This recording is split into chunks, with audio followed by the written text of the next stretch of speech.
All right, seeing as it's 5:30, we'll start the February 6th Business Operations and Finance Committee meeting. Ms. Shope, can we have a roll call? Yes. Tia Johnson? Here. Brian Nichols? Here. Wait a minute. They helped it. See, I'm out of practice. Here. Here. And Brian Anderson. Here. All members are present. Thank you. All right, item 1C, approval of the agenda. So moved. Second. Moved by Board Member Johnson, seconded by Board Member Nichols. Any discussion? Hearing none, all in favor signify by saying aye. Aye. Aye. Aye. That passes unanimously. Item 1D, approval of minutes.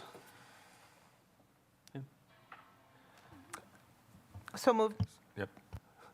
Second. Moved by Board Member Johnson, seconded by Board Member Nichols. Any discussion? Hearing none, all in favor signify by saying aye. Aye. Aye. That passes unanimously. Item 2A, December monthly financials. Mr. Chady? Good evening. I've got the financial activity report presented here. I'm actually going to switch over to the revenues momentarily. All the information was posted on the board docs and publicly available as of Friday of last week.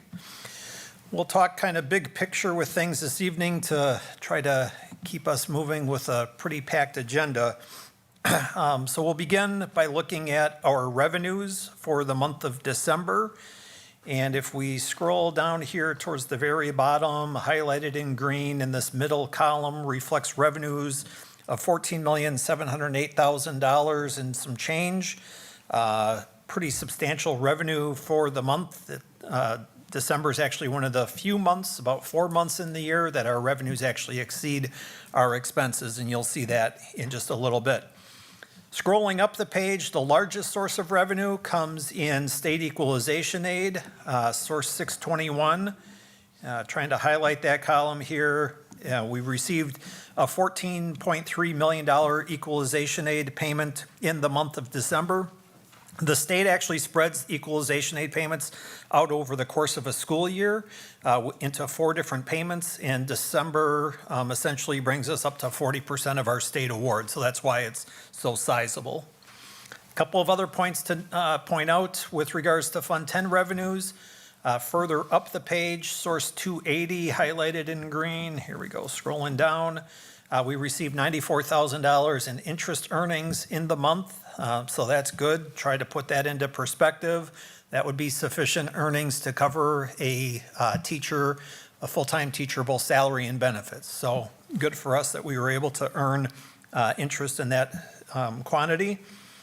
And then coming down the page a little bit again is the bilingual bicultural grant categorical aid, source 618. We received almost $277,000 there. It's important to point out that that aid is actually based upon actual expenses from the 22-23 school year, so it's from last year. And because state funding is insufficient to fully support that district-wide, the state prorates that amount. Basically, we end up receiving about 8 to 9% of what our actual expenses were. So I'll just kind of put it in comparison with how much they provide funding for. Scrolling down, we'll take a look at a couple of other funds with activity. Fund 27, our special education fund.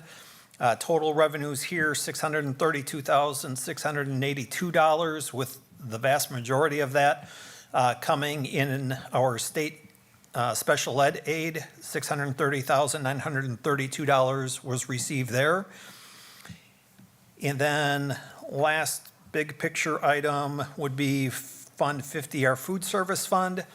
$546,877 and a nickel received in the month of December, with again the lion's share of that funding coming in the form of federal reimbursements on student breakfasts and lunches served, totaling just under $533,000.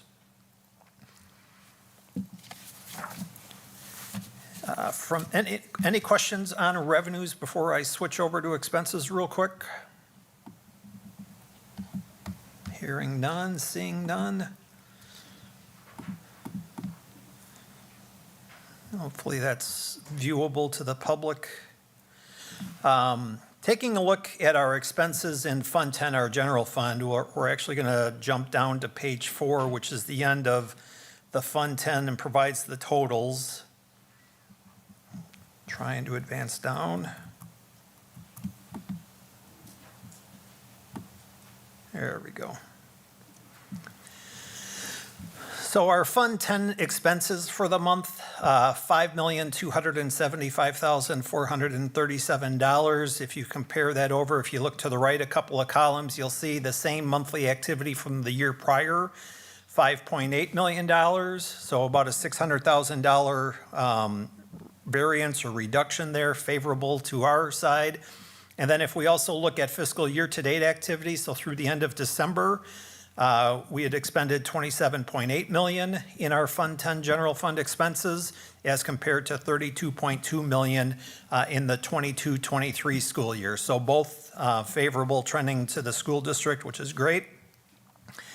Coming back up and looking at some of the big picture items once again, starting at the top, of course, the lion's share of expenses falls in salary and benefits. So the total of the 100 objects shows salary and wages expenses for the month of December, $3,125,000 and change. And again, putting that in comparison to last year, it was just under $3 million. So a little bit ahead, but I kind of pondered a little bit, why would that be? In the month of December, you may recall that the school board adopted the 4.07% pay increases for our staff. So that was factored in, and then we captured the retro pay, the amount that should have been applied to teaching contracts and other staff effective at the beginning of their contract year for this year. So that's would explain that overage. And then again, looking at employee benefits, 1.2 million, in fact, 1,273,000, almost 1,274,000 in the month of December, to just under 1,273,000, so a variance of about $1,000. So pretty much right on track there with what our spending had been in the prior year. I'll scroll down so we can get to Fund 27.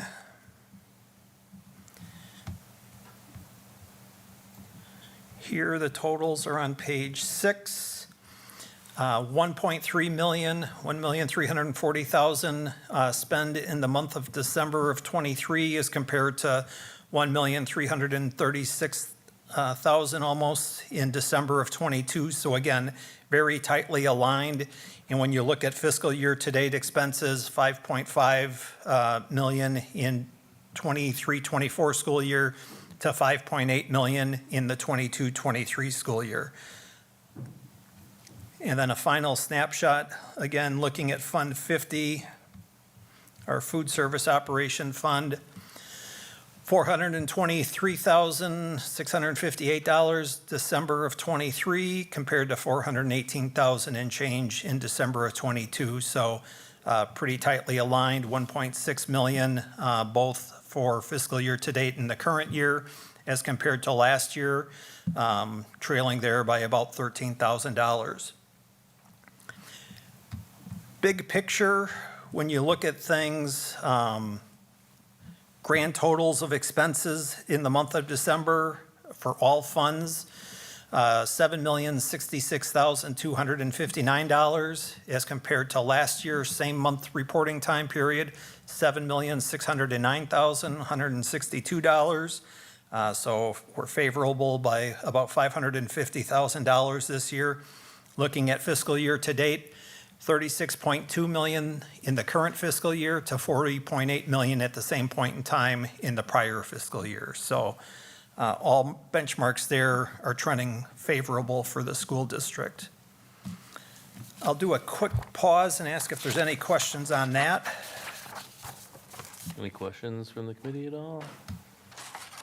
Any questions from non-committee members? No? Just one question, is just the overarching one is, you know, in your opinion through December, you know, would you say we're on pace to maintain our balanced budget throughout the year? Yeah, I think right now what I see financially on both the revenues and on the expense side would provide a positive, favorable outlook for that for the rest of the year. I always cautious that a little bit, you know, while it is the halfway point in the fiscal year, it really only entails 3 months of teacher activity, September, October, November, well, I guess 4 months, September, October, November, and December. And we've got 5 months, here to go in the latter half of the fiscal year. So teacher pay, you know, if you look at it strictly on a calendar basis, just because you're at the end of December doesn't mean you're at the 50% mark. Yep, no, you get all the caveats with all that, 100%. Yep. It's just more of a, hey, what's Mr. G's How are we gut feeling? check? What's your gut check at this point, you know, through the year, so. Yeah, I feel confident, and Ms. Elwood, our Director of Finance, is here. Stephanie, you feel okay too? Yeah, for the most part, we've been kind of looking at the numbers to make sure that we're not gonna be, Yeah, over budget. yeah. She's been following up on some of those that are concerning to us, so, yeah. Just real quick, I want to come back to the monthly financial summary report that we put together, because this provides that big picture review. And again, total revenues, you can see reflected there, just over 16 million. Total expenses for the month December of '23, just over 7 million. So almost nearly $9 million on the favorable side. And again, that's really one of about 4 months in the year that our revenues actually exceed our expenses. If you review down, it talks about our total revenues for the month, fiscal year to date, expenses, 36.2 million, outpaced fiscal year to date revenues, 31.6 million, by about $4.5 million. So again, it emphasizes the importance of trying to maintain a healthy fund balance, because there are going to be times throughout the year that we need to utilize those resources to cover months where we have insufficient revenues coming in. And then there are months like December where we have the opportunity to kind of replenish that fund balance on a short-term basis, because now we'll start drawing from it here in the first part of 2024. Any other questions before we move on? Awesome. All right. So I would entertain a motion to accept the December financials as presented and move that on to the full board's consent agenda. So moved. Second. All right, moved by Board Member Nichols, seconded by Board Member Johnson. Any discussion? All right, all in favor signify by saying aye. Aye. Aye. That passes unanimously. We're going to move on to number 3, action items. Dr. Garrison, you guys want? Yep, I'll start off with that. Action items A, Jacobson Field lighting improvements. So first of all, let me just say that, you know, we've been having some conversations around Jacobson's lighting over the past year here. We did run into some, you know, known issues with our lighting, especially when it comes to, unfortunately, us having to bring lights in due to the fact that our lights on our football field, or I should say Jacobson Stadium, is, you know, to say the least, a little bit outdated. I believe over 60 years old, probably 50 plus years old. With that being stated, you know, we did have some light outages during the course of the school year, in which naturally we had to bring in those lighting apparatuses, as you can tell here. One of the hardest things to do is, you know, when we have games, when we have, you know, band activity, when we have things that's on the field, especially during the nighttime. It's also a safety thing. And so naturally, we can bring lights in. Yes, it comes with a cost. But if those lights, if the other two lights go off and we only got two, now we have a safety concern as it pertains to not having the appropriate lighting in a space as such. If that does happen, naturally, we can't have whatever's going on at that field at that time, and naturally, we have to look for different places to have our whatever events that we're having at that time. The football team did experience the majority of the light outages, I should say, and that's not to say that the soccer team, if they had later games, probably ran into that same problem.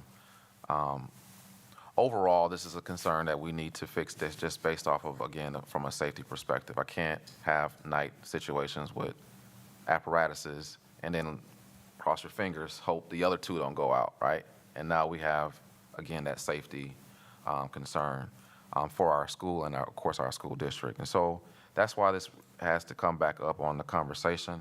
I've asked Mr. Chady to start those conversations naturally. He'll take it over from here, and of course, we also have our Director of Facilities here as well, Mr. Bricko, and I'm pretty sure that he'll have some things to share as well if needed. And so I'll turn it back over to the team. Certainly needed, because I'm going to pass the baton entirely to Mr. Bricko and have Tommy come up and address, and I'm just going to stand here and be supportive and drive the computer for him as needed. So, Sure. All right, thank you, Mr. Chady. Board members, yes, just to echo what Dr. Garrison mentioned, purpose here is to come up with a long-term solution. The original stadium lights were installed back in 1995. So it's currently now 20 years in their life cycle with the existing fluorescent bulbs.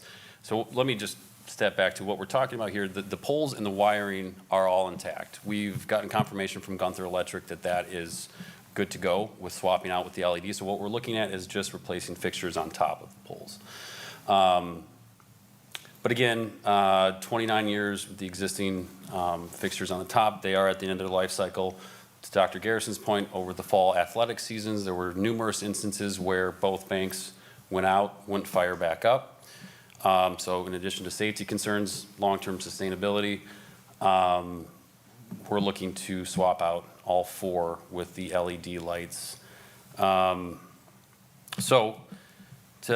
in November of 13, I drafted the RFP, put that out, solicited 3 bids from different contractors. We received 2 bids, and the RFP also went up on the website, so that was made out to the public domain.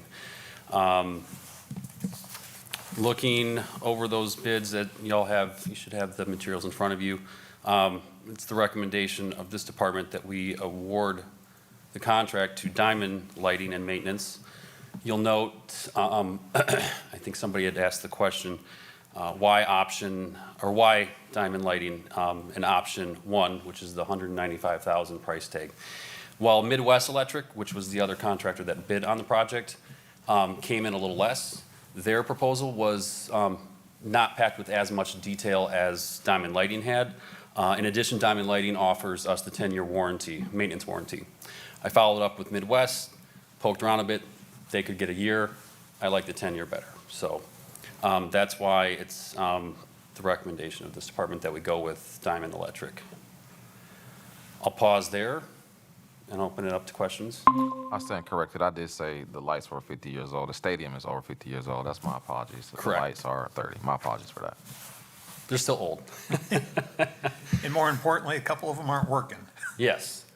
And just to go back to with the, when we provisioned the roll-off diesel generators, I was present at a night game. It is an eyesore to stop an athletic event mid-game, roll those out, fire them up, diesel power, it's just sort of an eyesore. Not to beat the horse here, but that's where we're at. I'll open it up to questions. Committee members, any questions? I do have a question. It wasn't, you mentioned the rented. So what are those costs per game, or for, what are the lights cost that you're renting? Oh, the ones that we provisioned from Gunther, I believe they were $1,200 a month. So multiply that times 4. I think we had those for 2 months as the backup. So we're approximately 10,000 For the month? for the season. For the season? Yeah. Okay. Yeah. Okay. They met our short-term needs, but should not be relied upon for a long-term solution, obviously. Right. I'm sure folks recognize these are, very present at concerts, things of that nature, athletic events for our schools. I think we need to look at the long-term solution here. So we have 4 poles. 2 are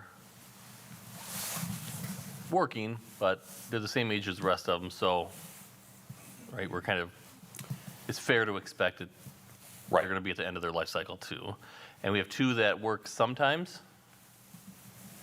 Is that the ones that we've had issues with, right? Correct. If my memory serves me right, I want to say the second half of the football season, that South Bank was not working at all.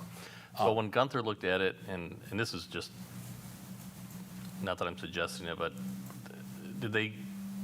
was there any quotes given for repair? And maybe it's at the end of the life cycle and repair wouldn't be recommended or suggested, that could be. Right. Any talk of, because if the pole's good, the wire's good, I'm not a lighting guy, but Sure. I think it's a fair question. Yeah, and part of the problem is to, like swapping out the ballast, replacing ballast and those parts. They are outdated as well. So you're going to run into, eventually trying to find parts to just get the older equipment working again. But Gunther did not specifically give us a quote on sort of long-term patchwork to keep these things lighting up. And again, I just, my confidence in keeping sort of the status quo here is, again, I think we're going to run into the risk if it's in the spring, track events, soccer events, anything, as soon as the sun goes down, we run the risk of, are the lights going to work tonight? You got to keep your cell phone on after dark. every Yes. day. Oh, yeah. Athletics has my number on speed dial, so. The only other question is this something that was, you've been dealing with it for a little while, something that's been kind of in the plans for as a specific spend in our referendum language? So let me address that. So one of the things that we've always tried to take care of some of the regular maintenance of things throughout every school year. I can't speak for previous administration, but since I've been here, there's just regular maintenance that we have to upkeep.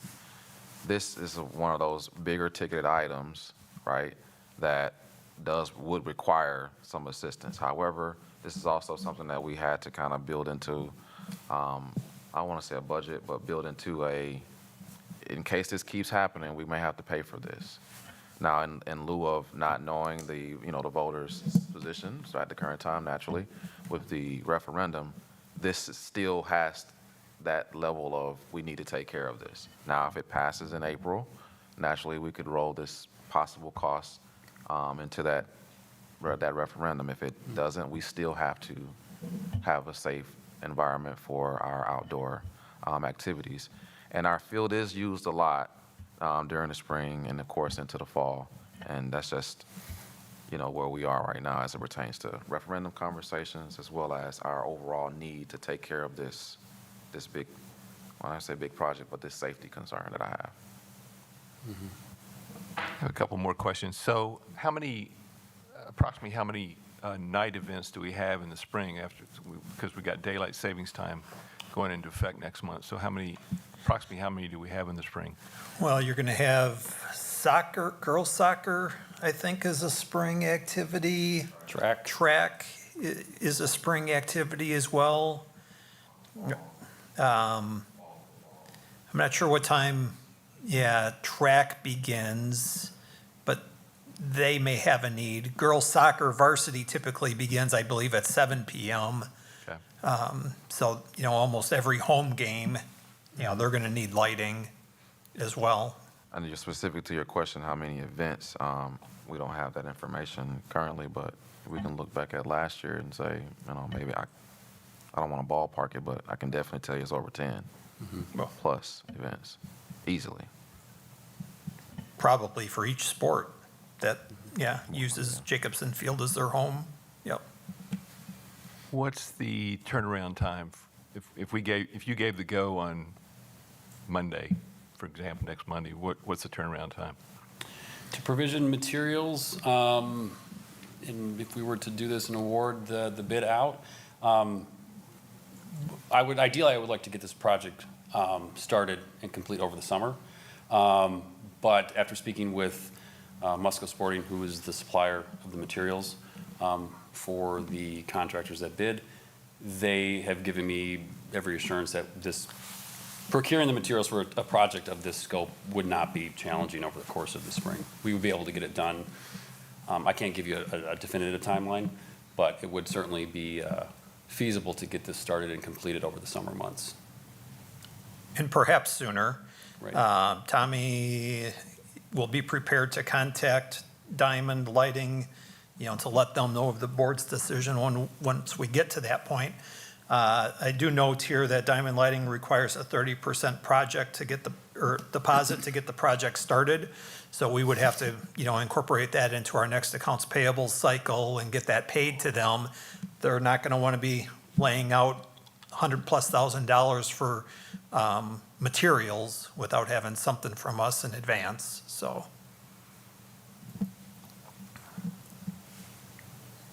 I guess the only other thing I have is, to put my glass half full in is, did Diamond give you any indication of any potential savings? I mean, going from 29-year-old lights to LED, I know I've made the switch to everything in my house. I gotta believe there's some ongoing operational savings. There is, and they did. Trying to see if I can locate. I think that was in their overall. Yeah, that was Proposal. in, let's see.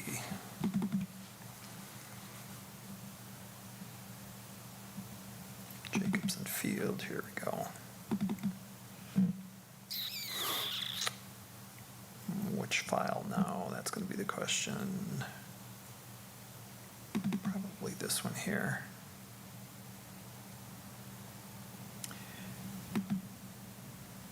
Yeah, I think the numbers that you're seeking for, Mr. Anderson, are located in this document someplace, but I'm not sure that even if I can find it, that we're going to make it And I guess. large enough. And I don't need the exact number, but I guess, we know that that's not an insignificant number going forward.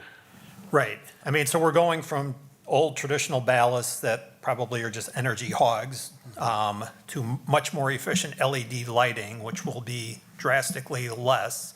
Of course, comes with a significant expense, so our payback period is likely years down the road. It may be 10, 12, 13, 14 years, but we'll get to that point, yes. All right, so if I understand, you're looking for a recommendation from the committee to move your recommended contractor of Diamond Lighting and Maintenance to the full board. Is that correct? That's what our recommendation is, yep. I would entertain a motion if someone would like to make it. I'll make the motion, but first a comment. $200,000 is a lot of money to the average Beloiter. And as we move forward with a referendum saying, hey, we need money, and we're not paying our teachers enough, I don't think anywhere on this planet right now they're paying teachers enough.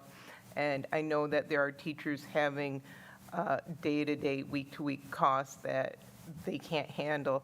So I am going to vote and move this forward, but it's like swallowing a bitter pill. I am reassured after hearing Mr. Bricko and Mr. Chady, that they've done everything that they could to see that this could have been solved a different way. And I appreciate that. And I know that there will be benefits and to the community that we're not even counting as dollar costs. The girls' soccer, having the students excited about the games and coming to that. And all of that is important, and those are costs that we can't even put dollars on.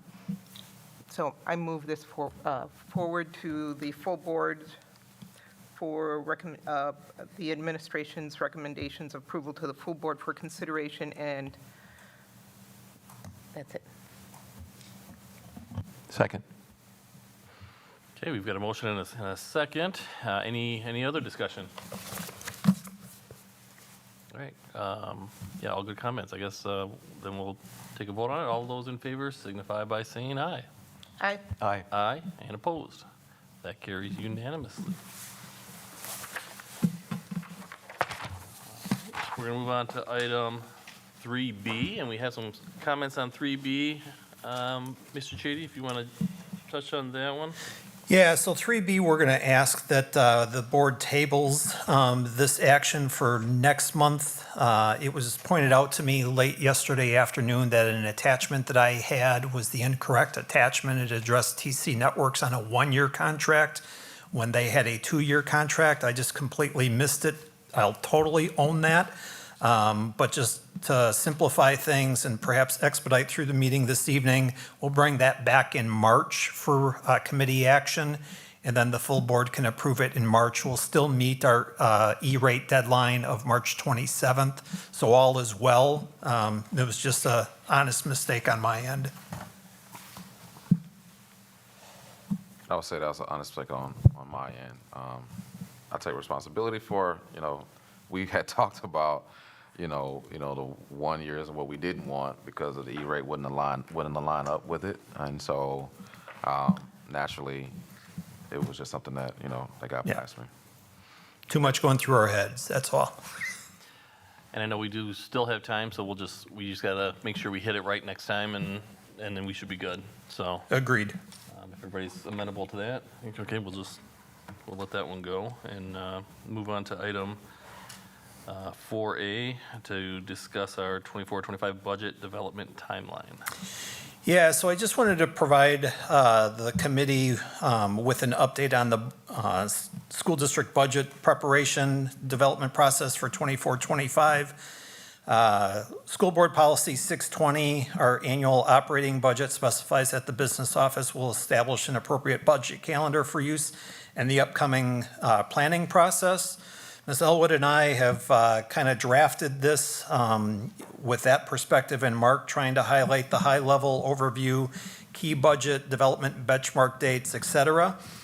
So I attached that in a PDF format to the board docs, but I'm actually going to jump over and utilize my Google Sheet just to kind of show how we intend to use this. Same information, just with a little bit more flexibility and fluidity. If by chance we wanted just to see the school and or department budget activities, we could deselect the blanks, hit OK, and then here then displayed are those key dates that we're currently aware of that would align to school district, school building or department budgets. And you'll note one of those is February 5th, release of school district and department budget packets. Not sure that we hit that date yesterday, but that's prepared to go out. And then more importantly, on February 8th, Thursday of this week, we have 2 virtual meetings set up with school and department budget managers, one in the morning and one in the afternoon, to kind of walk through the process and what the expectation is. And I'll talk a little bit more about that as we go along.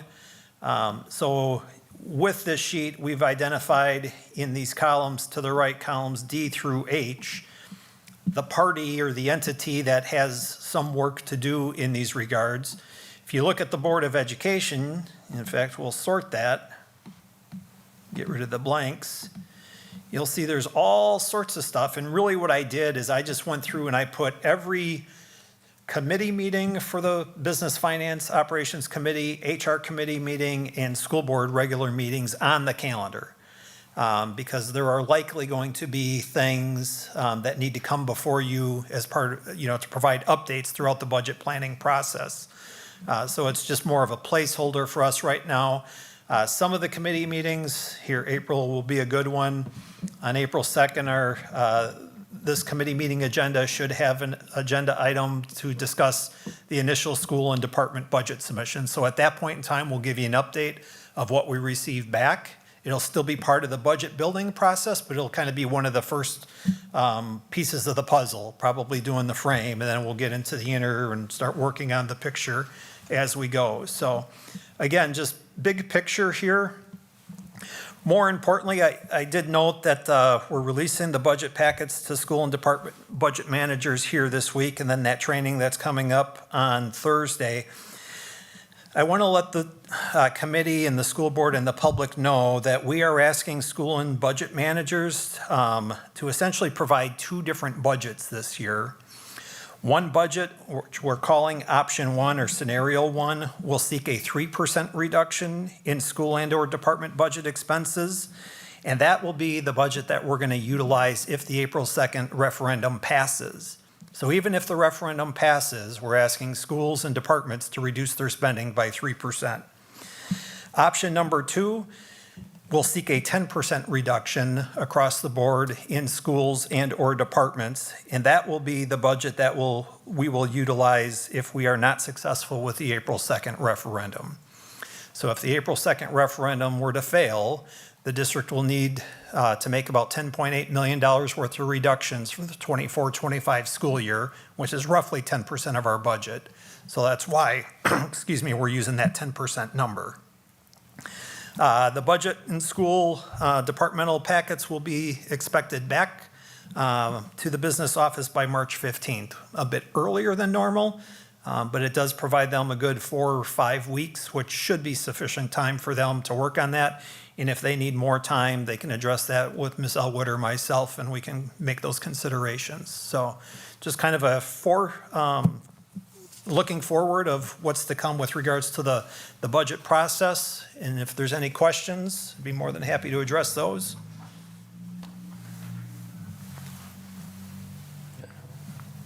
First of all, thank you for the timeline. This is I actually printed an extra one and kept it at home so I can, I've got one in each place, so. Yeah, Great. I printed one and it's in my bring up folder for every day, just to make sure we're hitting our marks, so I get it. Thank you. All right, yeah, I agree. But yeah, good timeline. We'll see how close we can keep to it. Anything the board can do to help you stick with it, timing wise, and just let us know. Otherwise, let's move on to item 4B. Oh, I'm sorry. Board Member Johnson has a question. Mr. Chady, I attended a budget cycle workshop at the convention, so nice job on the timing of this. Yep, I've accessed and referenced that book a time or two through the years, yes. This one was so important to me, I purchased it with my own money, and because they didn't take Apple Pay, I only had $53 in my pocket, and it was $55. They generously donated the $3. Oh, well, that's nice of them. That's a little more expensive, I think, than it was charged in the past, but, yeah. I need to note before we move on that I also want the board to, remember that we did have an audit, and in our audit stated that we were operationally doing what we're supposed to be doing. And, the 3% cuts that, Mr. Chady brought to me, and of course the 10% cuts that, of course, we talked about and approved, it's still a thing for me. And for the school district, again, I want the public to know, and of course the board to know, that we are being fiscally responsible with our funds. Again, it's not just according to Dr. Garrison, but it's according to our audit that is done by a third party. And so these costs are something that I have to also plan for, not just now, but we have to plan for the future and in the future and thinking out. I've asked my administrative staff to keep the thought that, we brought to the table even last year, to keep thinking out. And so I just want to make sure that we don't forget that, and we remind, our public as we're having conversations with different people that, hey, we did have an audit, and the audit did say that we were being fiscally responsible. And that needs to be noted. in a lot of conversations. And so, against popular beliefs, that's something that we just need to note from time to time. Thank you. Okay, good. I think unless you have anything else, we can move on to item 4B, audit services. Yeah, thank you. So the board committee is probably aware or recalls that back in December, we released a request for proposal for audit services. Typically, you engage audit firms for like a 3-year period of time, then you go out to bid again, both to just, try to make sure that you're getting a cost-effective audit service. So we did that. Our prior firm, Kerber Rose, our last audit with them was essentially the completion of the fiscal year 22-23 audit, which the board received an update on last month, if I recall correctly. So I asked Ms. Elwood to actually put together the RFP process and to steer that, which she did. We had 3 firms respond to the RFP and submitted their results, CLA, Kerber Rose, and a new firm, Lauterbach and Amann, new to Beloit, I would say, Lauterbach and Amann. We, as a team, Stephanie, myself, Brooke Walker, and Jenny Miller, a team of 4 from the business office, reviewed the proposals that were submitted to the district. We scored those on a numeric basis per the scoring contained in the RFP. And we used that then to identify that there was one firm that was clearly not matching the standards that we were seeking from a cost perspective in particular. So we eliminated CLA, and then it came down to Kerber Rose and Lauterbach and Amann. We arranged for a virtual meeting with each of those firms independently with our team of 4, and identified that Lauterbach and Amann was the firm that scored the highest and would be the firm that we would be recommending to the committee and the school board for approval and entering into an engagement with them for the upcoming 3 years.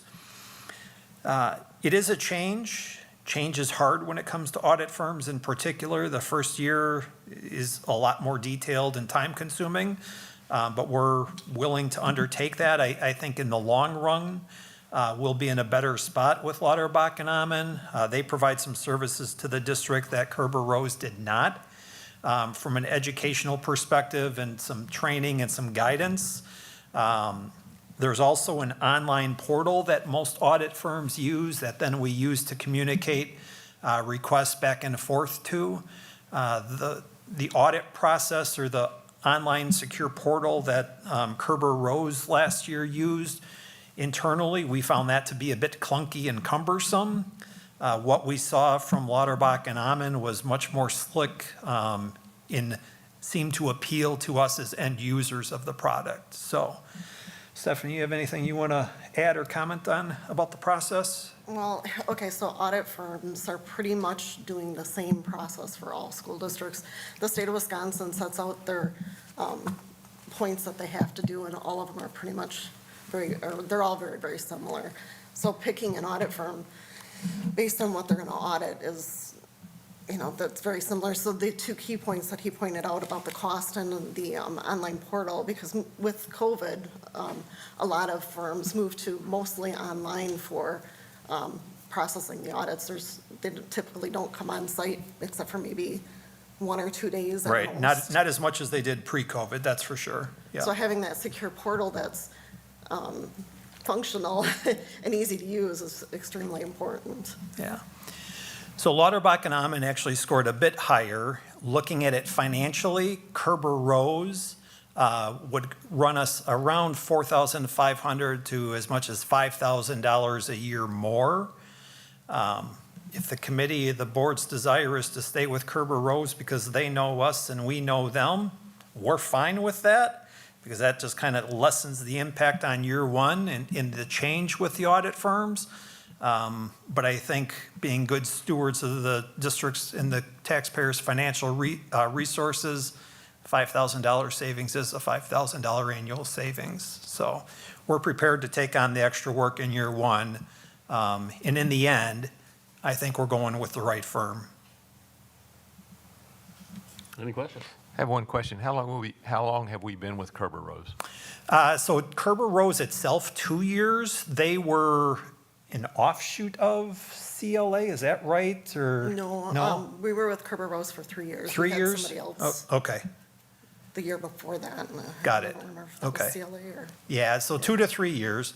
There is a loss. Greg Patel, who has been our lead auditor, he was the one that came last month when we were in the meeting room and did that presentation. He's a Beloit High School grad, so he's an alum of us. I took that into consideration, but I still think that Otterbach and Amen provides better value to the district. I did reach out to both Kerber Rose and Lauterbach and Amen on Monday of this week to inform them and provided them a link to the board docs agenda item on this topic so that they were aware of our administrative recommendation. Provided Kerber Rose the opportunity, if they wanted to reach back out and have conversation with Stephanie or I about why, what they could have done better, et cetera, we'd be more than happy to have that conversation with them. So, change is hard, but I think we approached it right.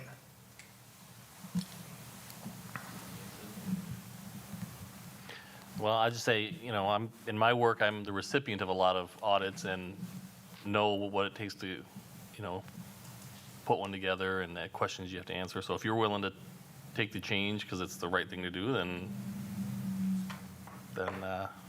who am I to say? Because I know it is some extra work year one. Right. So, Yep. so we would look for a motion to approve the recommendation to move the Lauterbach and Amen audit team to the full board. So moved. Second. All right, we got a motion and a second. Any other you. further discussion? Hearing none, all in favor signify by saying aye. Aye. Aye. Passes unanimously. And we will move on to the prepayment of the remaining debt from the 2013 bond issuance. Yeah, so we'll try to address this real quick. I want to save some time for the next agenda item as well. Back in the fall of '22, the district levied just over $11 million, which was an amount necessary or sufficient enough that we would be able to prepay the remainder of our Fund 39 debt that was related to the construction of Fran Fruzen Intermediate School. We have since fully collected all of that property tax, with the last collection actually coming in August of '23. And we've worked with Robert W. Baird Public Finance with regards to how to go about pursuing the call notice to actually call that debt and essentially to prepay all of that off. So what they have done is they've put together kind of a summary debt prepayment schedule here. And I just want to point out that, again, we have sufficient funds in our debt service fund, which is a separate segregated fund. Those monies and assets cannot be used for annual ongoing Fund 10 purposes. They've got to stay in that debt service fund. But we have those resources available, and we'll be presenting agenda language from Quarles and Brady, our bond counsel, here next week.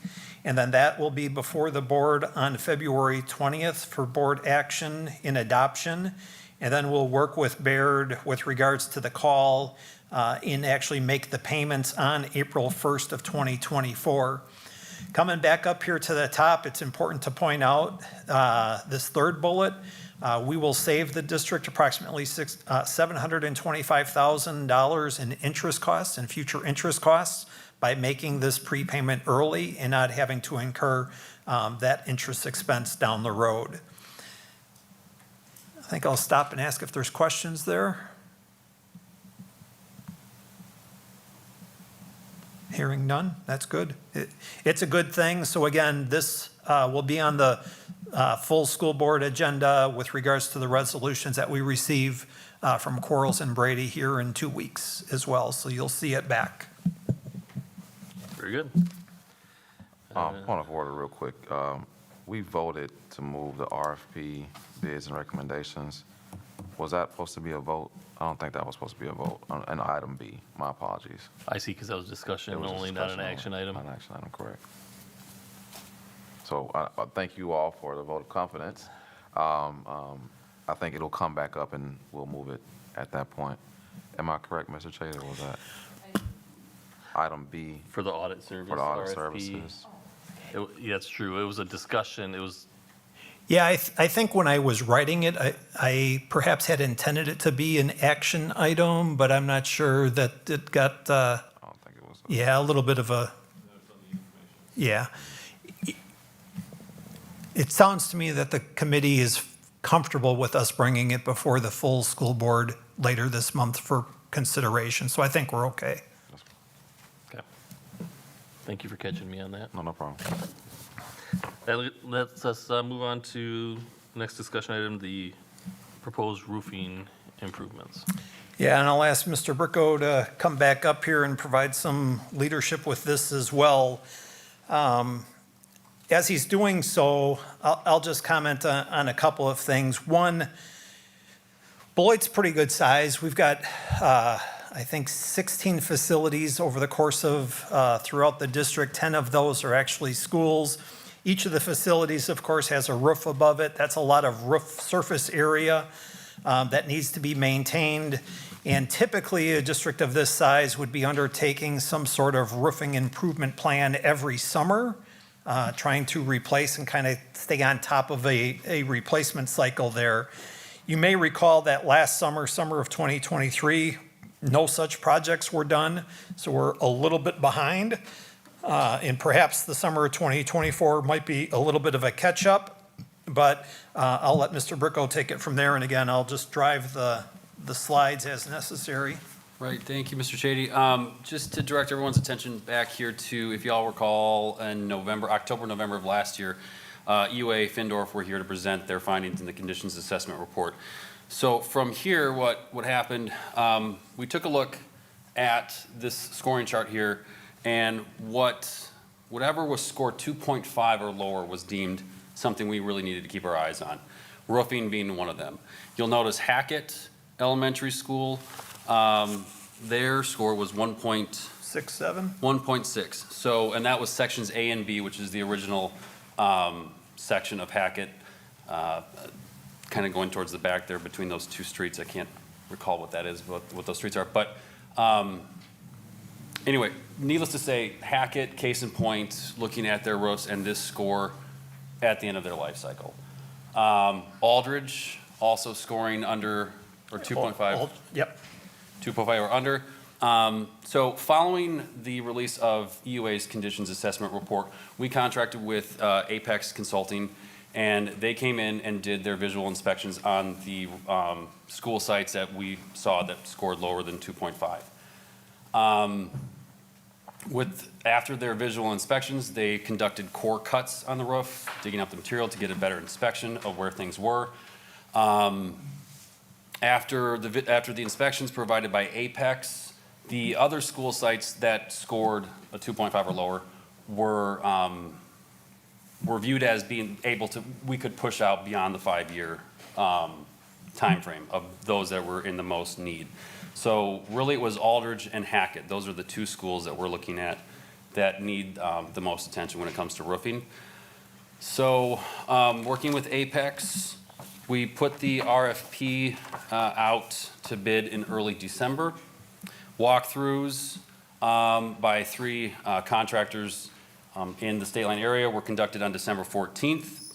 Bids were submitted in early January.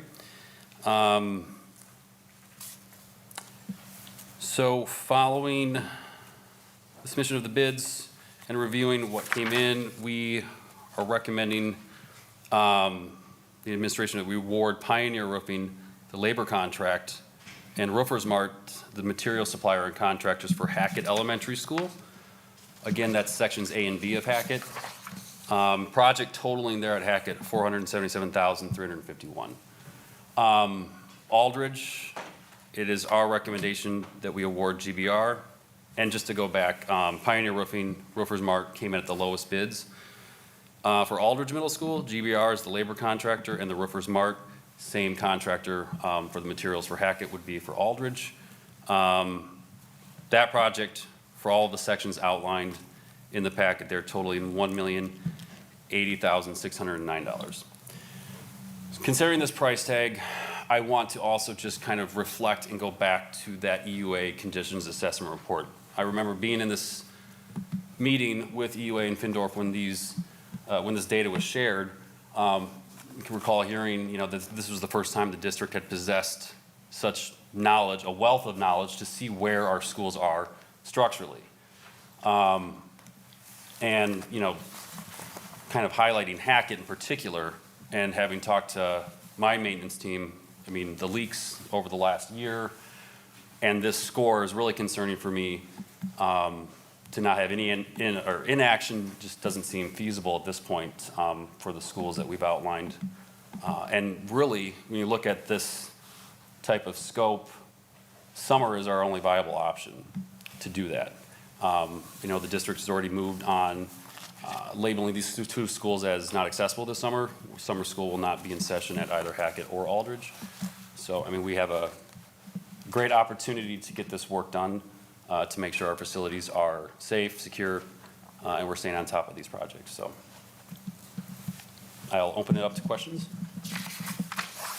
I just want to make sure you guys cover the budget for this and how would it be paid for?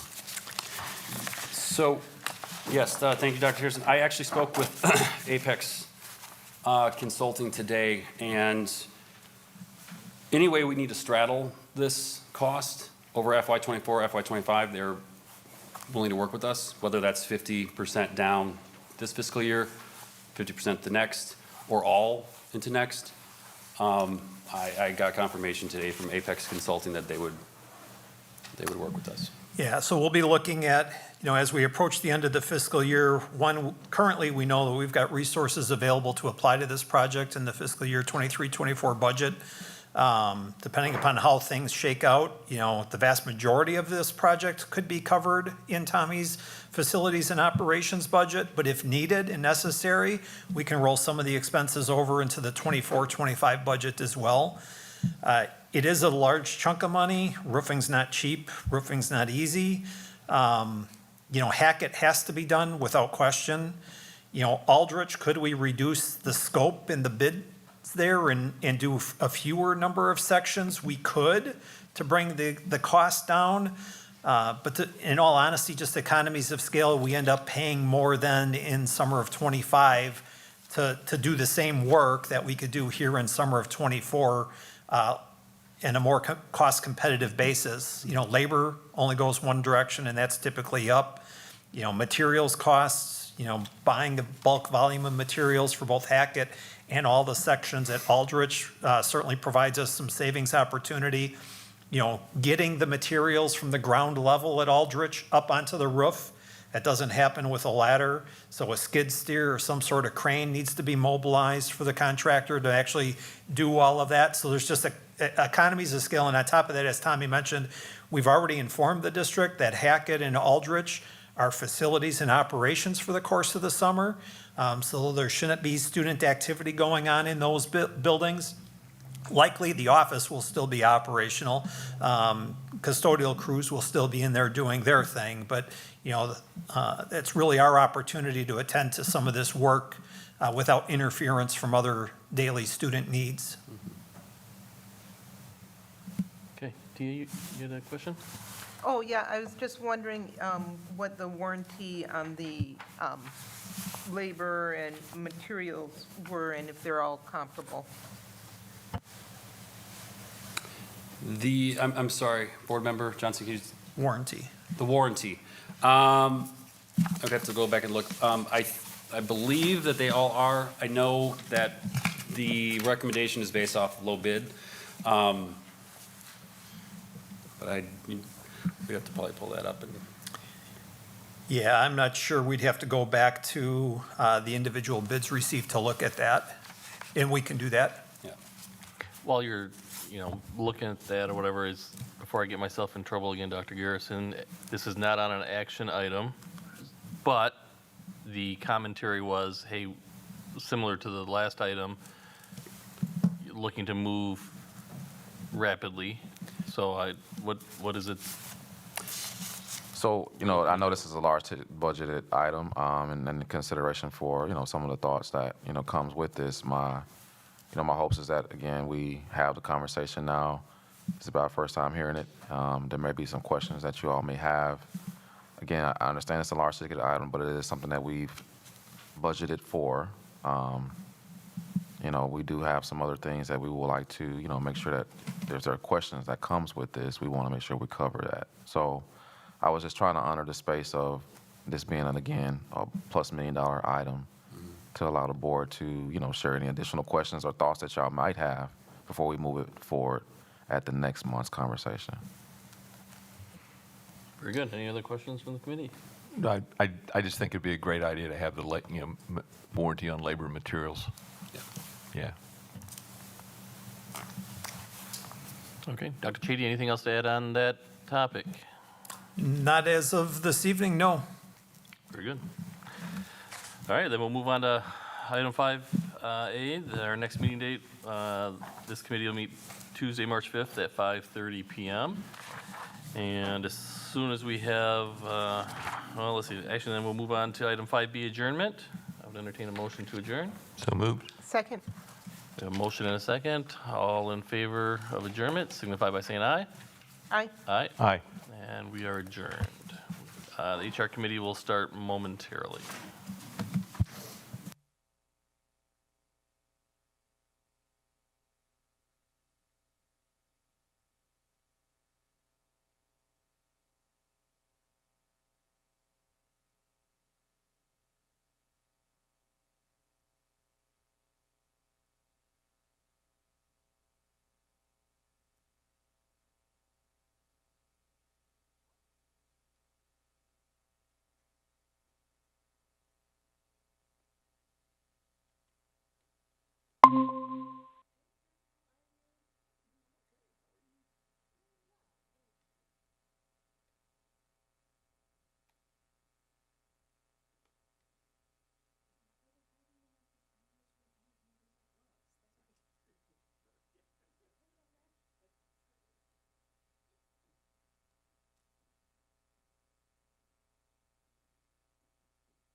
All right, we're gonna go ahead and get ready to get started. Well, no, I mean, I already wasted time. Just 6:34. I was wasting all the time. I just had to get myself ready. Turn the mic off to start. All right, I'm gonna call to order the the February 6, 2024 Human Resource Committee meeting at 6:34 p.m. Mrs. Shope, could I have a roll call, please? Yes. Tia Johnson, Present. Brian Nichols, Here. Brian Anderson, Here? Megan Miller, Amy Levy. Here. Greg Schneider, Present. Sean Levy. Present. I have all members present except Megan Miller. Item C, is there a motion for the approval of the agenda? So moved. Second. It's been moved by Board Member Schneider and seconded by Board Member Nichols. Is there any discussion? Hearing none, all those in favor signify by saying aye. Aye. Aye. Aye. Aye. Motion passes unanimously. Is D, is there a motion for the approval of the minutes? I'll make the motion, but before there's a second, I do have a quick question. After the approval of the agenda in the previous minutes, the minutes list approval of the motions in the following order. So it says convene into closed, approve employee recommendations A, reconvene into public session, and then the last two items, which were superintendent contract and meeting close. So if you read the minutes, it looks as though we approved employee recommendations A in closed session, which didn't occur. So if we could just shift that so no one thinks that happened, that'd be great. Thank you so much.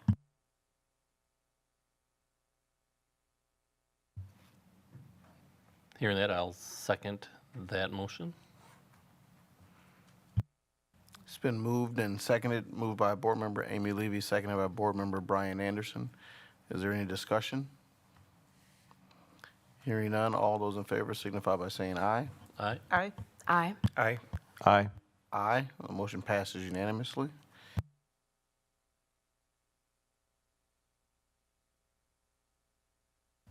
I just closed the agenda.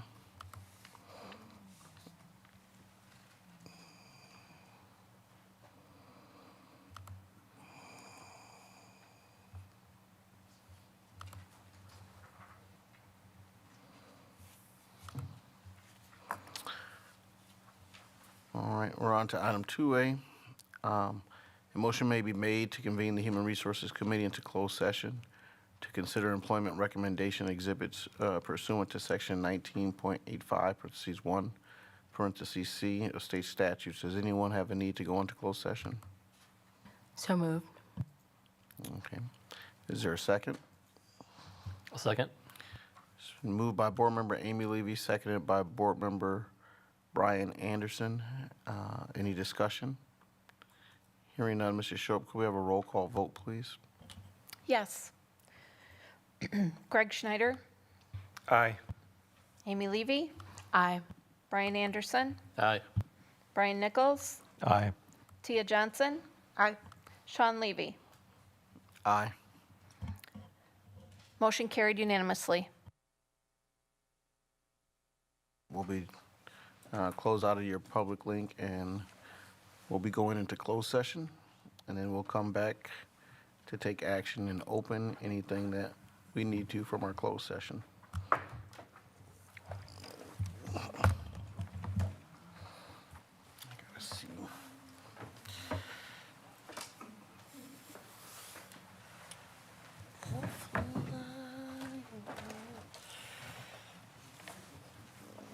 I feel like this is not.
Okay,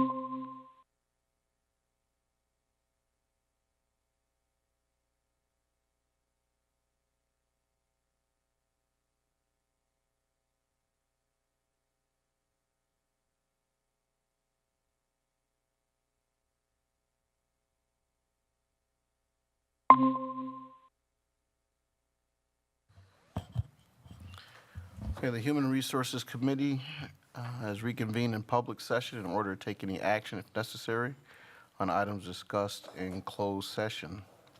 Are there open session questions for Exhibit A or Exhibit B? I have one for Exhibit B. What is an ES3 team member?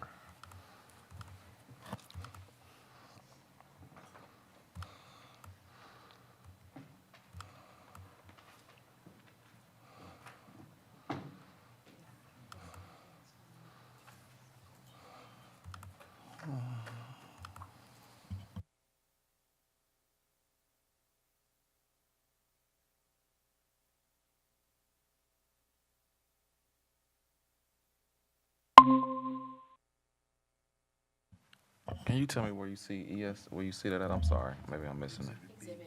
Oh, that's why I'm on Exhibit A.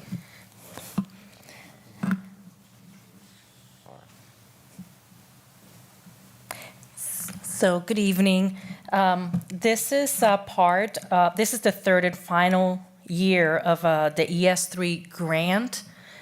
And so as such, in the last 2 years, the addenda was provided to team members for the work that they do outside their normal work hours, completing these grant deliverables. There is a grant addenda proposal package that includes information such as the objective of the project, which is to improve adult systems and processes of implementation at the team and district levels to apply intensive interventions based on students' unique disability-related needs and a focus on social and emotional skill sets for students with IEPs, with the objective of achieving through enhancing existing district-level initiatives and with the support of embedded coaching to improve outcomes for students with IEPs. And so these funds are utilized to meet the needs of the grant deliverables. Thank you.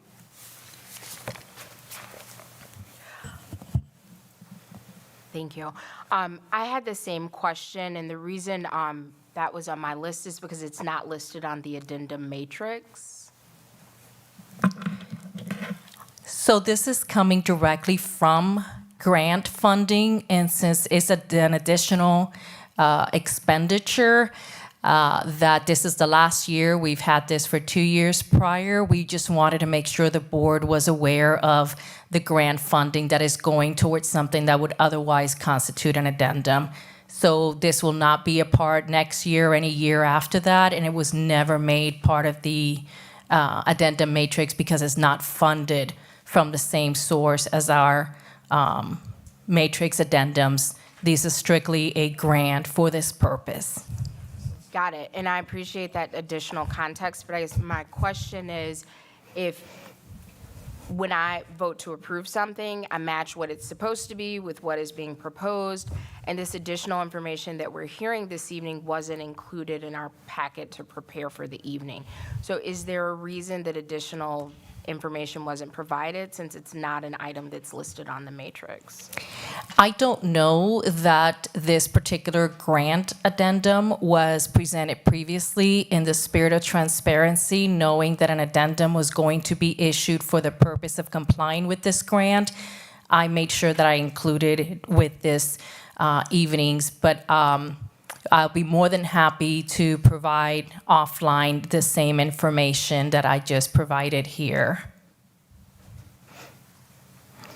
No, and that's fine. I guess it's more of a logistics. Let me just make a recommendation moving forward. If we are asked to approve something that's not, the background information is not listed in the matrix, if we could have that information so we can we can check and say, yep, that's the amount it's supposed to be, it's good to go. That would be helpful. My other question is actually for Exhibit A. Board President Levy, is it okay if I go back to Exhibit A? Thank you. The nomenclature in the notes for two of the positions is limited term, and I'm not sure what that means, because usually if it's a licensure issue, that would be noted, but I'm not sure what limited term references. It's a limited term contract. The case of these particular employees is they're coming to us freshly out of college, and so while they're getting their licensure through DPI, they have committed to come to work for the district. So they'll be placed, you're approving them as a limited term contract until such time as their licensure is finalized.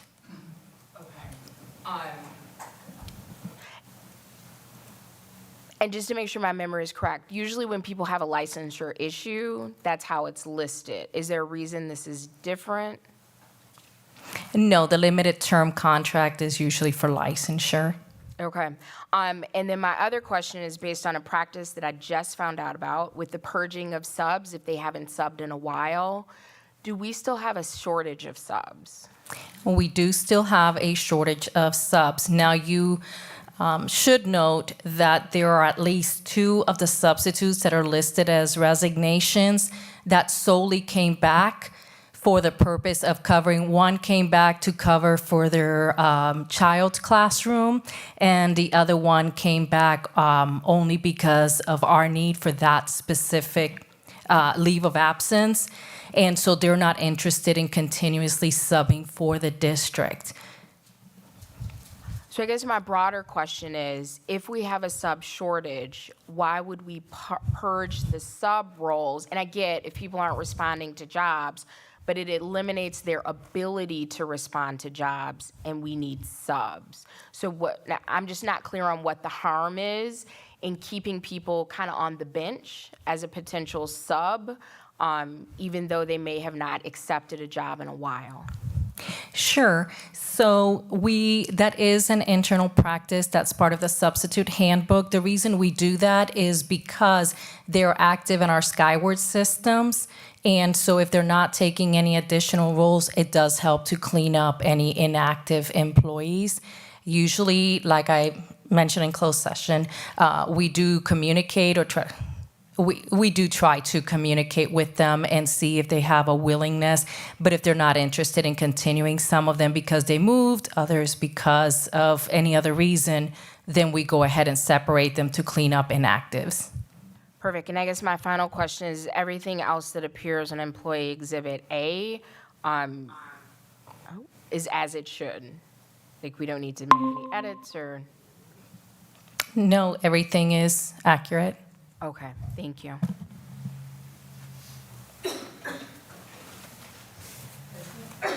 Are there any other questions? Board Member Amy Levy, I spoke to one of the purged substitutes earlier today, and they do not want, so there will be, and I will go make a motion to have their names strike from the list. Well, that's why I was asking if the administration wanted to pull or edit anything because, from their recommendation. Thank you. Sorry, I thought that was part of the voting process, so I didn't want to interfere. Just want to have a question. So although individual board members may have had conversations with people whose name are on this list, because their employment is with the district, if they haven't contacted you, then you're the employer. Like,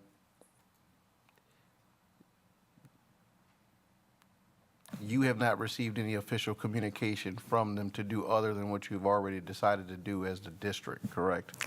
At this point in time, no, I have not. All right, so if we were to vote to proceed as it is listed, hypothetically, if my name was on this list, and I wasn't a board member, so I could legally be there, if my name was on this list and I didn't, the action were taken, what would the employee or former employee need to do to restore their status? We'll gladly restore their status if they just let us know of their interest to continue substituting for the district. If it's an involuntary resignation because of not taking on assignments, we will gladly take them back and bring them back to the board as rehired. Dr. Garrison, what do you suggest in this situation here? Sean, or excuse me, President Levy, if I may, before you ask Dr. Garrison, I do have an email confirming that this person did call the district today after he spoke to me and did talk to the district. It may not have been Ms. Almendaris, thank you. Thank you, Dee Dee. But he did speak to the district, and I have it in email. Right. The reason I asked the question, and this is kind of like,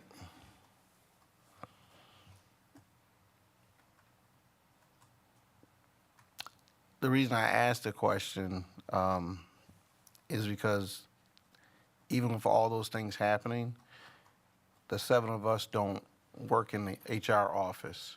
So that level of communication in between, so even if it's a mistake, in the day-to-day operations, the district would correct the situation, is my understanding. So from the board level, you know, the employment relationship is with Dr. Garrison and all the employees that work in the day-to-day. So that communication needs to be handled between them, not between any of the 7 of us. Right, and he did call the district after that was suggested to him. Right, but the thing would be like, you know, I don't know what's in Dr. Garrison's email file or on his phone list. So, or Mrs. Almendaris in that space. I mean, when we take our vote, we can vote however we choose to vote. But I'm just kind of in this part of that explanation that I'm trying to explain, though. Yeah. I think it's interesting because anyone who wants to work for our district in the substitute role, we of course do require them to, you know, let us know if they're going to come. And as Mrs. Almendaris mentioned, I will say that if Mr. or whomever we're referring to, Mr. Vogel, I believe, if he still wants to work for our district, we can get him back on the rolls as soon as possible. At the time of this, when we put this in place, last week, of course, that wasn't in place. And so we're open for business. I know our teachers need the help in the classrooms with the substitutes. And so, you know, if there's someone that wants to come back, we will gladly have them back, and as well as Mr. Vogel.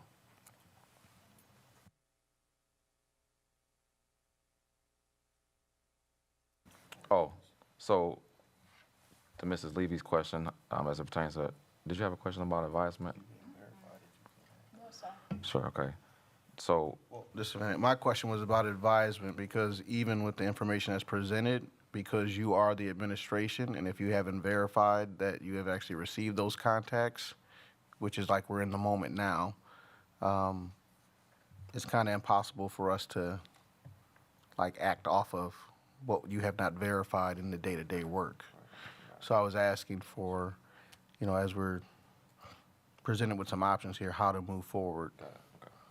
sorry about that. So with Mr. Vogel, and I can't speak to, I truly believe he's called and may have left a message, not on my voicemail. So I'm not saying that he Dee hasn't. Dee's copied on the Sure. email, so I Got it. don't understand why it's an issue. Dee Dee's copied on the email. Understand. I'm saying from my perspective, I don't have that information. However, like I said, I truly trust that he has sent the information as such. Now, from a day-to-day perspective, it's not like we are, I don't want to get into like email checking and all that kind of things. But I will say if he sent the information, it's simple. We should not have his name on the resignation part. And we move forward with his name being omitted from the resignation space if he still wants to be a substitute for our school district. To make it clean. I reiterate, at the time of this, that wasn't for me, that wasn't the space. Correct. Board President Levy, may I? Thank you. I think everyone intends well, but I agree, I don't think it's the board's lane. I think whether someone's coming or going or whatever, that's the administration, and any recommendations to adjust, I would be most comfortable if that came from their side of the line and not ours.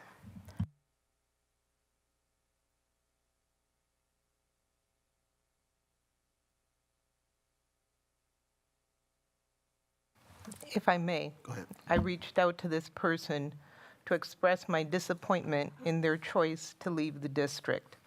I don't think that's outside of our lane. I think we should show support to our employees, and if somebody's been with the district for a long time, as Coach Vogel has, and where I've known him for over a decade, I think that's okay. It happened to come up that when I said, I was sorry to hear about your resignation, then it came out that he hadn't resigned himself, actually.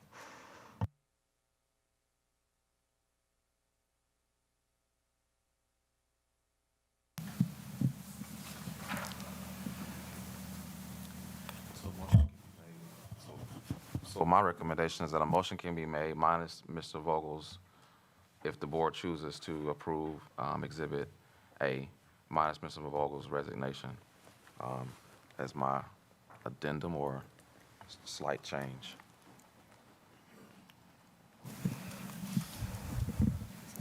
All right, is there a motion? So moved.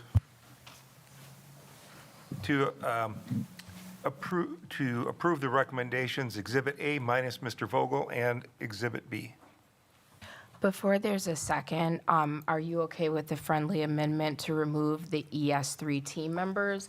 Not that I'm opposed to it, I just can't vote for it without having the documentation to support it. I am fine with that amendment. Thank you.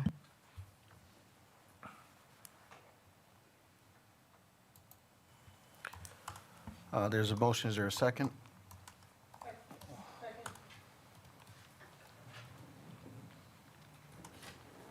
There's been a motion and a second. Motion by Board Member Greg Schneider, second by Board Member Johnson. Is there any discussion? Hearing none, all those in favor signify by saying aye. Aye. Aye. The motion passes unanimously.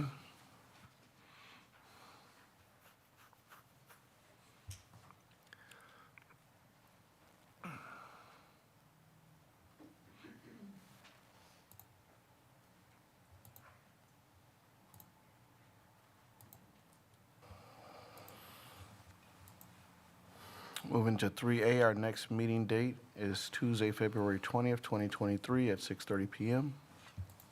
Is there a motion for adjournment? So moved. Second? It's been moved by Board Member Amy Levy, seconded by Board Member Brian Anderson. Is there any discussion? Hearing none, all those in favor signify by saying aye. Aye.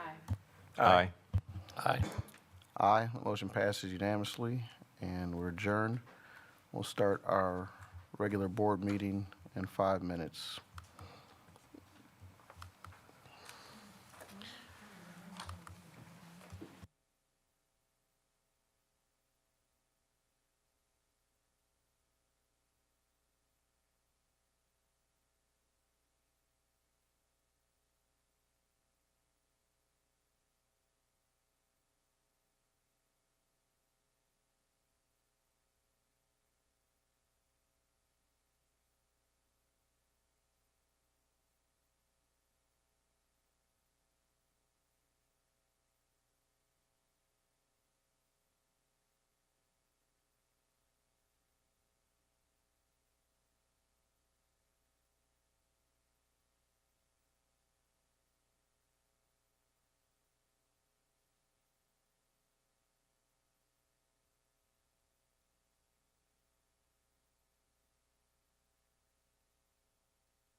I want to call to order the February 6, 2024 regular board meeting at 7:12 PM. Mrs. Shope, could I have a roll call, please? Yes. Tia Johnson, Present? Brian Nichols, Here. Brian Anderson, Here? Megan Miller, Amy Levy, Here? Craig Schneider, Present. and Sean Levy. Present. All members are present except Megan Miller. The Board of Education would like to let our families and viewers know that our regular board meetings are being simultaneously interpreted. You can watch the Spanish interpreted meeting through the link found at the board website under the Watch Meeting tabs with tonight's date. In order to accommodate this interpretation, we will be monitoring the pace of our meeting to allow time for the interpretation, and I'd like to remind our board members and others speaking to please speak one at a time. Thank you so much for your consideration and understanding. We're on to C. Is there a motion for the approval of the agenda? So moved. Before there's a second, just a couple quick adjustments. The policy committee met on Wednesday, January 10th, to approve several policies, two of them being 171.1 and 171.2, to move forward to the full board for first reading.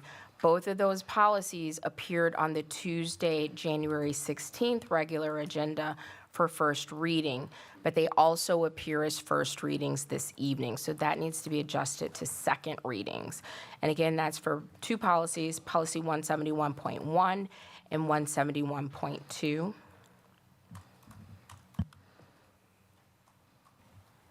Those policies were held over, which is why I left them at a first reading. They didn't take any action on them, they just held them over to this meeting.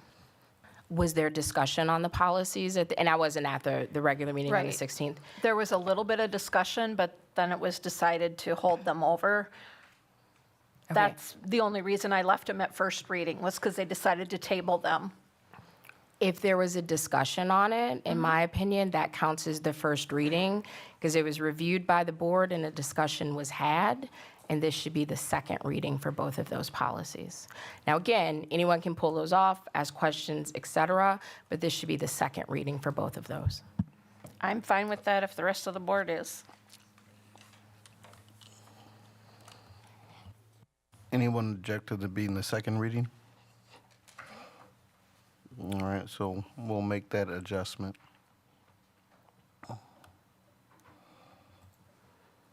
In that case, I'll offer a second for the approval of the agenda.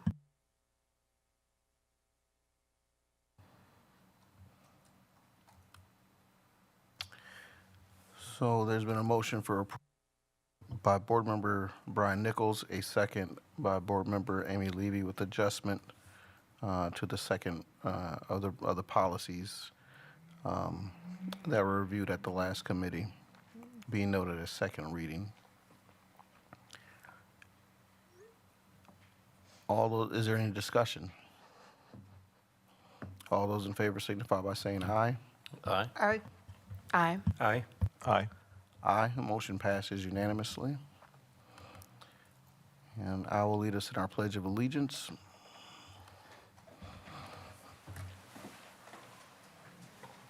I pledge allegiance to the flag of the United States of America and to the republic for which it stands, one nation, under God, indivisible, with liberty and justice for all.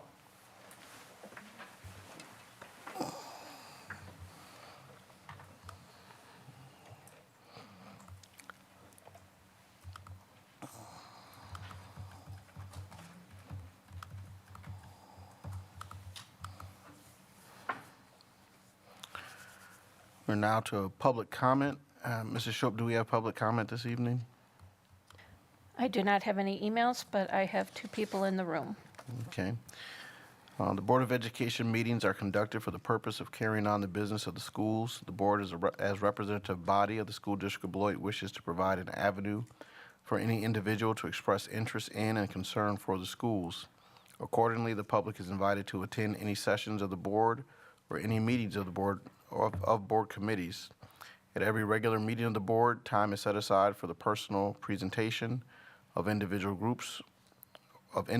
or group comments. Each person wishing to speak during this time shall complete the public comment card with their first and last name, home address including city and state if other than Wisconsin, the topic to be addressed, and whether you are speaking for or against this topic. The comment card shall then be given to the board secretary for entering into the public record. Each person will be given up to 3 minutes to speak on their topic of interest or concern. Should the individual require translation assistance, a translator may be of the individual's choosing or one provided by the district. Public comments requiring translation will be given 6 minutes. The Board of Education asks that individuals complete public comment card, give it to the board secretary, and approach the microphone when called upon. Citizens are offered the opportunity to email their public comments to publiccomments@sdb.k12.wi.us from the time the meeting is posted until noon on the day of the board meeting in order to be read during the public comment portion of the meeting. Thank you. And we have our norms for our communication. Norms for public comments during board meetings. Members of the public are welcome to attend all open meetings of the Board of Education. Individuals attending board meetings are expected to conduct themselves in a respectful and courteous manner that models appropriate behavior for our students. Individuals wishing to comment are expected to comply with the following norms in order to maintain a respectful and orderly meeting and to prevent discussion of confidential matters in a public forum. Comments should be directed to members of the Board of Education and not district employees, students, or other members of the public in attendance at the meeting. Signage, banners, or other materials which impedes any person's view of the proceedings shall be relocated. Speech that is belligerent, disorderly, disruptive, repetitive, or which exceeds the allowable time permitted for each speaker is prohibited. Concerns or questions that entail the disclosure of identifying information regarding specific students are prohibited. Response from the board, if any, will be limited to clarifying inaccurate information, seeking additional information from the speaker, or acknowledging that the speaker has been understood. The board will not debate with an individual, and the board may not take action on an item raised during public comment that is not on the meeting notice agenda. The chair will interrupt and rule an individual who violates any of these norms out of order. If ruled out of order by the chair, the individual's opportunity to address the board will end immediately and the microphone will be turned off. Thank you for your participation and courtesy. Mrs. Shope, we're ready for our Okay. public comment. Our first person is Kurt Hendrick.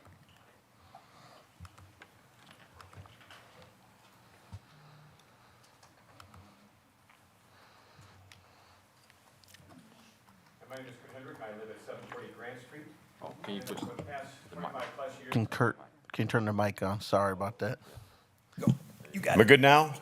It sounds the same to me. All right. Does my 3 minutes start over? Oh, good, good, all right. So my name is Kurt Hendrick. I live at 740 Grant Street, and for the past 25-plus years, I've served this community as a pastor, as a board president, as a teacher. I've worked with numerous groups in the community, from Caritas to Job to Family Promise to Bridge Builders. And in that time, I've seen the deep commitment of our community to our children, making sure that they had the things that they needed. And I know there are people right now who say that we don't need a referendum, that we've been failing our kids, it's our own fault. But the reality is that Beloit backs our kids, that we have always stood behind our children. And really, who's failed our students is our state. When I became board member 20 years ago, the first act I was a part of was cutting $2 million from the budget. And over the past 31 years, the state has continued to cut funds. 20 years ago, we were 11th in the nation, paying over 11% higher than national average to education. Now we're 25th and paying 5.5% less than national average. In the past 5 years alone, 70% of state school districts had to go to operating referendums just to maintain funding, while the state has a $7 billion balance sitting there not used. So the reality is the state is failing our kids, and the only way to make a difference is for us to back them, for us to take a stand and say, we are going to put the funds we need to our children.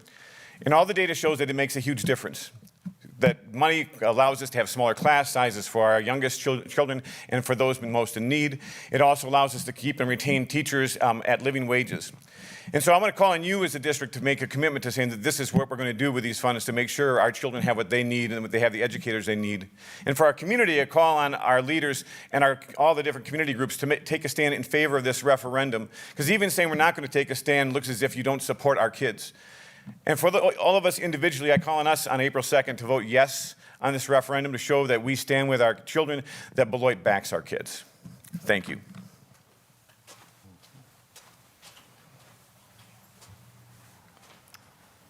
The next person I have is Tim Vedra.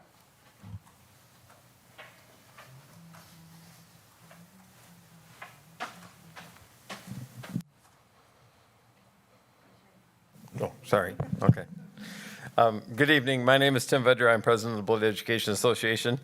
And I'm here tonight to deliver the message to the board that the BEA is with you. We have voted unanimously to support the $9 million operational referendum that our schools are desperately in need of.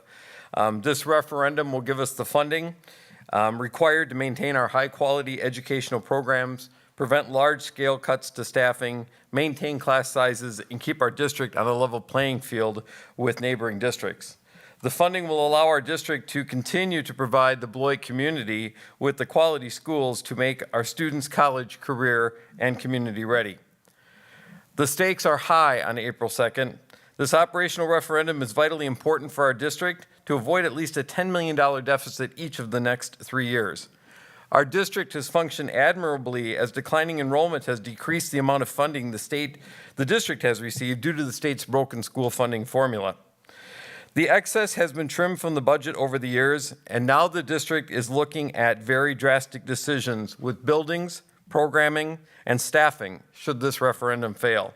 We understand that, and Beloit cannot afford to let that happen. There is good news on the horizon.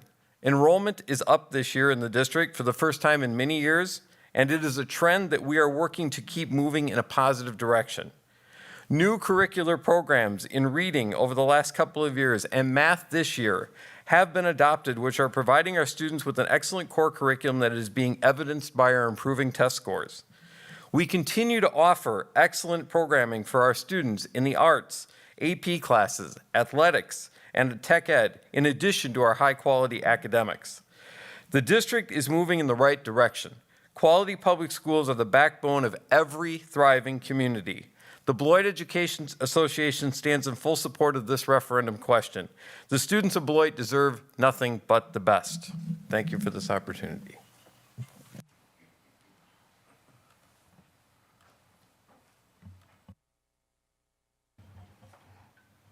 That concludes the public comment that I have.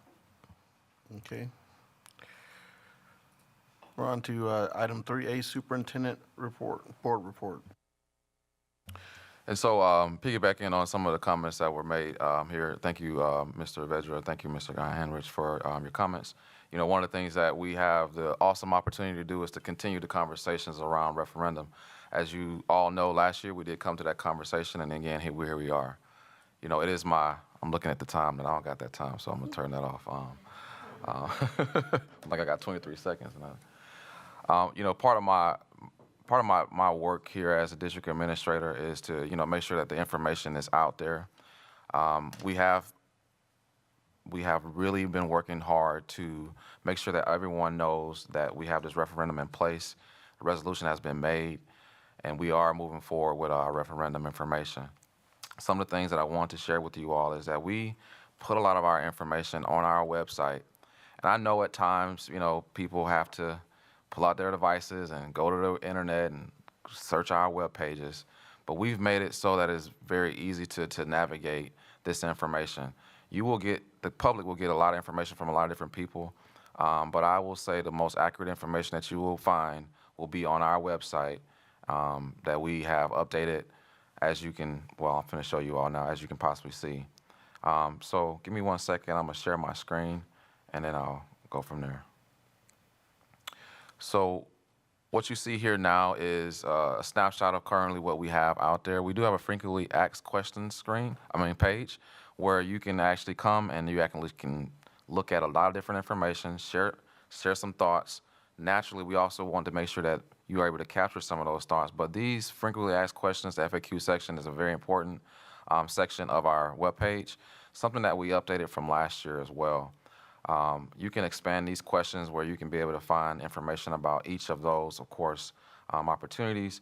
I'm not going to go through each of the questions, of course, but each question has a specific question, a specific response in which you can gather information accordingly. Additionally, we have our community sessions that we're going to be having, and this is also located on our webpage. Give me 1 second to show you that, because clearly that didn't go there. Give me 1 second.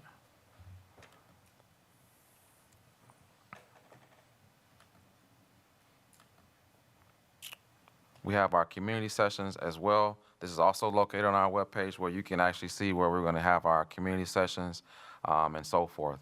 Additionally, we have another page that I would like to kind of draw your attention to from a public perspective. Give me 1 second. Go here. All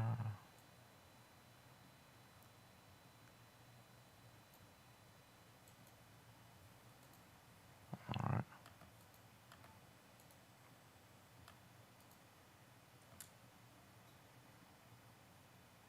I'll share this page here. You know, our slogan for this year, not a slogan, but I think something that we take very, a lot of pride in is our students and staff are worth it. And again, we're all in SDB. I think that's a strong statement that we all need to kind of, wrap our brains around. There's a lot of people that, again, that support our school district, and I truly believe that on April the 2nd, when we are able to come out and vote, that we will be able to really be all in for the school district of Beloit.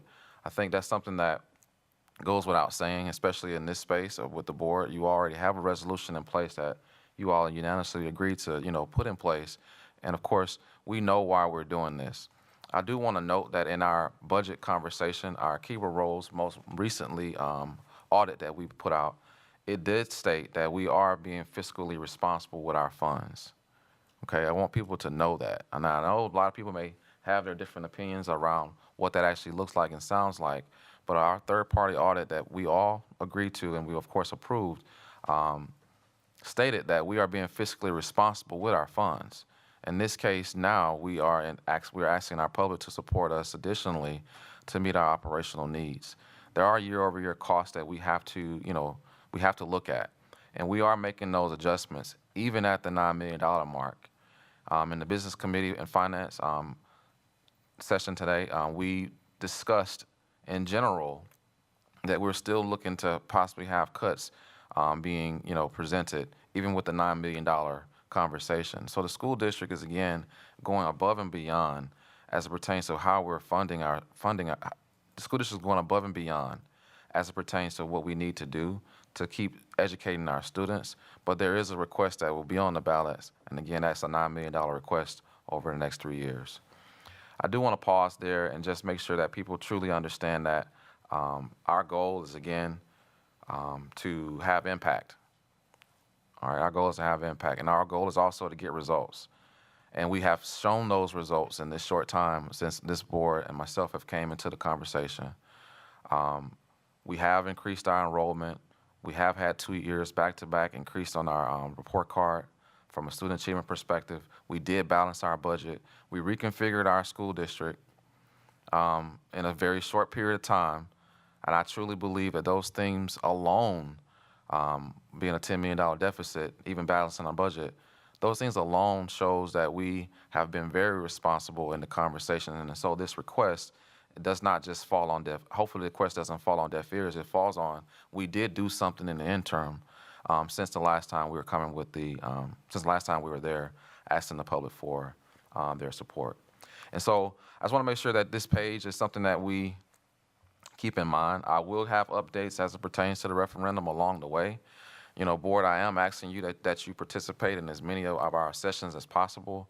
I am asking that you also not only support the referendum because you already are in that space as in the resolution, but again, if you see anyone that may have any questions, that you, of course, direct them to the website and also direct them to my office so we can answer any questions that we, may come across.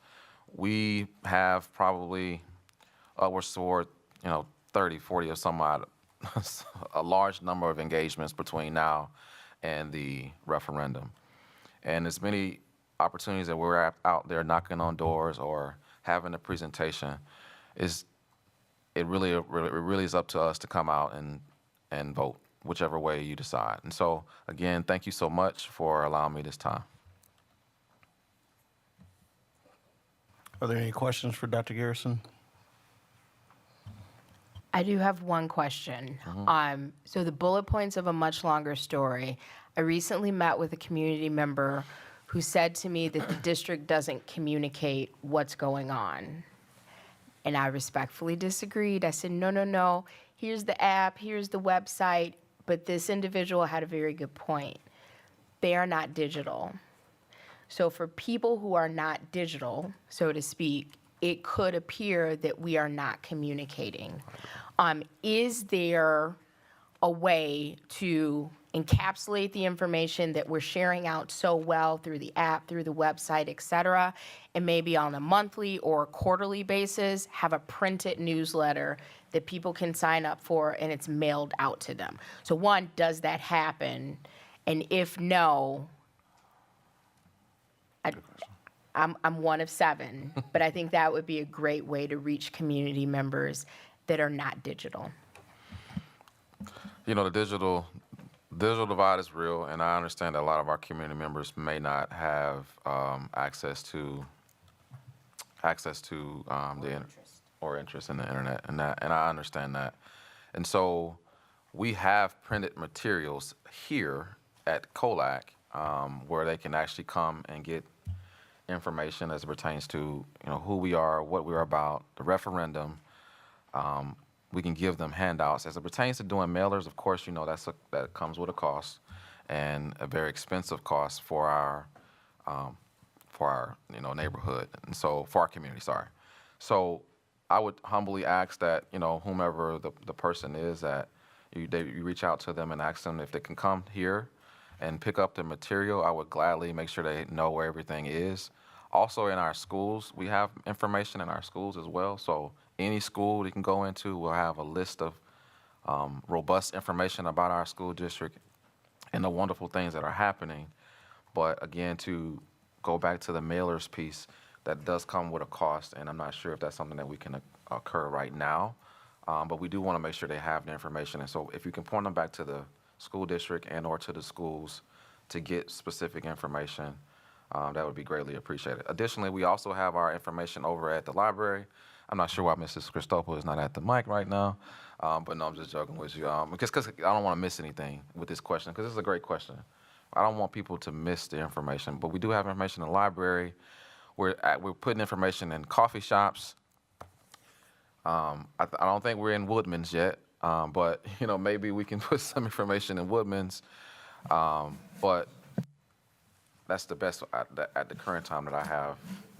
Nope, that is good to know, and I will so basically, walk into district office, any local school, public library, possibly Woodman's coming soon, and you can get tangible information about the district. Is that accurate?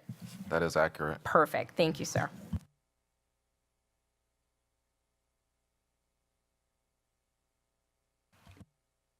Are there any other questions for Dr. Garrison?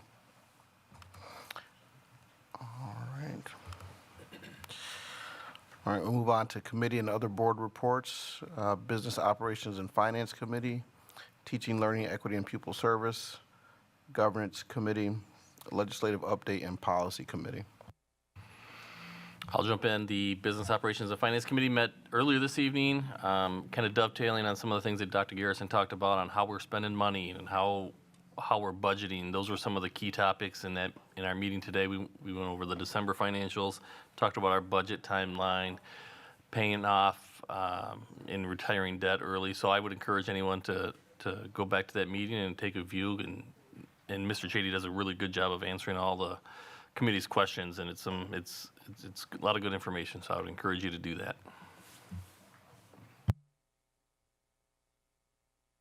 Megan's absent, so we'll move past Teaching, Learning, Equity, and Pupil Service and go on to Governance. The Governance Committee met on 1/23/24 at 6 p.m. We had presentation from Neola. about policy. We also had a presentation from Dr. Garrison about agenda cadence, which we'll also discuss again at another point today in this meeting. And Dr. Garrison explained the role of the referendum and the Board of Education, things that we are allowed and not allowed to do in promotion, an explanation of our referendum to our community. Legislative update and policy committee. Is Megan on legislative update also? So we'll move forward in e-policy. Policy is very brief. We will meet tomorrow in this space at 5:30, and the agenda is posted. All are welcome. All right, we're now to 5A, annual chamber dinner attendance. Yes, and so, Board, last year, the annual chamber dinner was an event that we unfortunately had a board meeting on that date. And I humbly didn't know, I knew the importance of the dinner, but of course, and when it comes to, changing, board meeting dates, that's something that we have to have more of a discussion here at this level. And so what I wanted to do is just to make sure the board is aware, number one, that we do have the annual chamber dinner. And of course, if anyone wants to be in attendance for that, we may need to change, not may need to change, we will need to change our board meeting date. Mrs. Shope, can you give me the date for that, please? Yes, the date of the dinner is March 5th, Okay. which would be like this same type of night with the business operations and finance meeting, HR meeting, and regular board meeting. So if we had, so really, so my second thought would be, if there are members of the board that would like to attend, naturally, if it's, 4 or more, then we have to post that there will be a quorum there, or we can change our meeting date. I'll just jump in and say that in my daytime capacity, I will be at the chamber dinner meeting. That's correct. We know how things get when there's 6 members. So now it's something to think about. It's hard to vote with 6 people sometimes. The registration, as I'm looking at the flyer, the registration closes on February 19th. We have another meeting before February 19th. Yes, we do. So I would kind of suggest. Well, we have the February 19th, the 4th, well, is it the 14th? No, that's a Wednesday, 13th. The 13th, right. So I'm just thinking that maybe we should have a doodle poll, or if we know that we're going to be significantly impacted by attendance, we kind of make our way around that to get that. Yes. Everyone have 2 cents, and then let's move to the next item. All right. So I'm actually not for moving the meeting. The delegate pre-assembly meeting at the Wisconsin State Education Conference was scheduled for Tuesday, January 16th, and we didn't adjust our meeting schedule for that, which I believe we should have done. And I get some people as a part of their day role may need to be there, but if we didn't change our schedules for that, the Wisconsin State Education Convention, I'm not sure why we would adjust it for this. Anybody else? Well, one of the things that I would suggest then is that a reason to change, that's why I'm asking that we do it, figure out where we're going to be at by doodle poll is I have served 3 years and we have not attended. It is our work that we have to conduct on these meeting nights, but as a board also being engaged in our community at a different level has benefits also. So that is a reason that we might adjust. And if we are mindful of the things that need to come up, and as Dr. Garrison has done today, we present those things, we might make adjustments in our meeting cadence from time to time. Board President Levy, if I may, I don't disagree with anything that you've said, but I did mention about the pre-delegate assembly on the 16th. So if we could have a larger conversation at some point, not tonight, and determine what we adjust our standards meeting cadence for and what we do not, that would be helpful. All right. So Dr. Garrison, I ask that you and Michelle work to have a doodle poll, and we'll see what the attendance may be, and if we're not going to have attendance, then we'll repost, or we'll work together to, President Levy, reschedule. if I may. yes. I was just informed that the chamber dinner reservations are almost full. So Almost I'm at not capacity, you're against saying? anything you've said or doing a doodle. I just wanted to give you that information so you'd be made aware. Okay, thank you.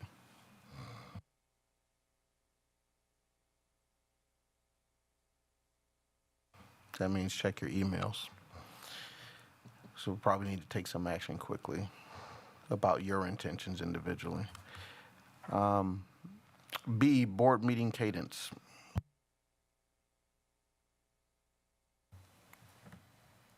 I'm sorry, Board President Levy, before you might I suggest it may be prudent, since the deadline, it looks like tickets are going fast.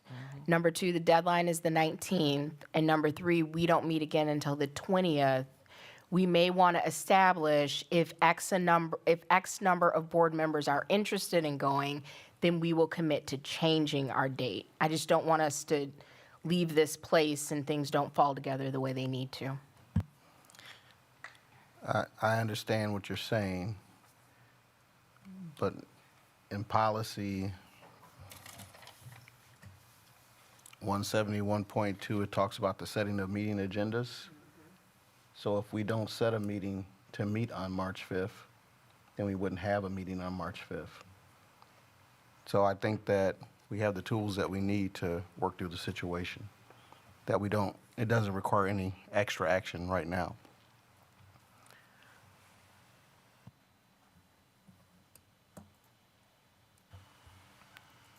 Anybody else care to weigh in?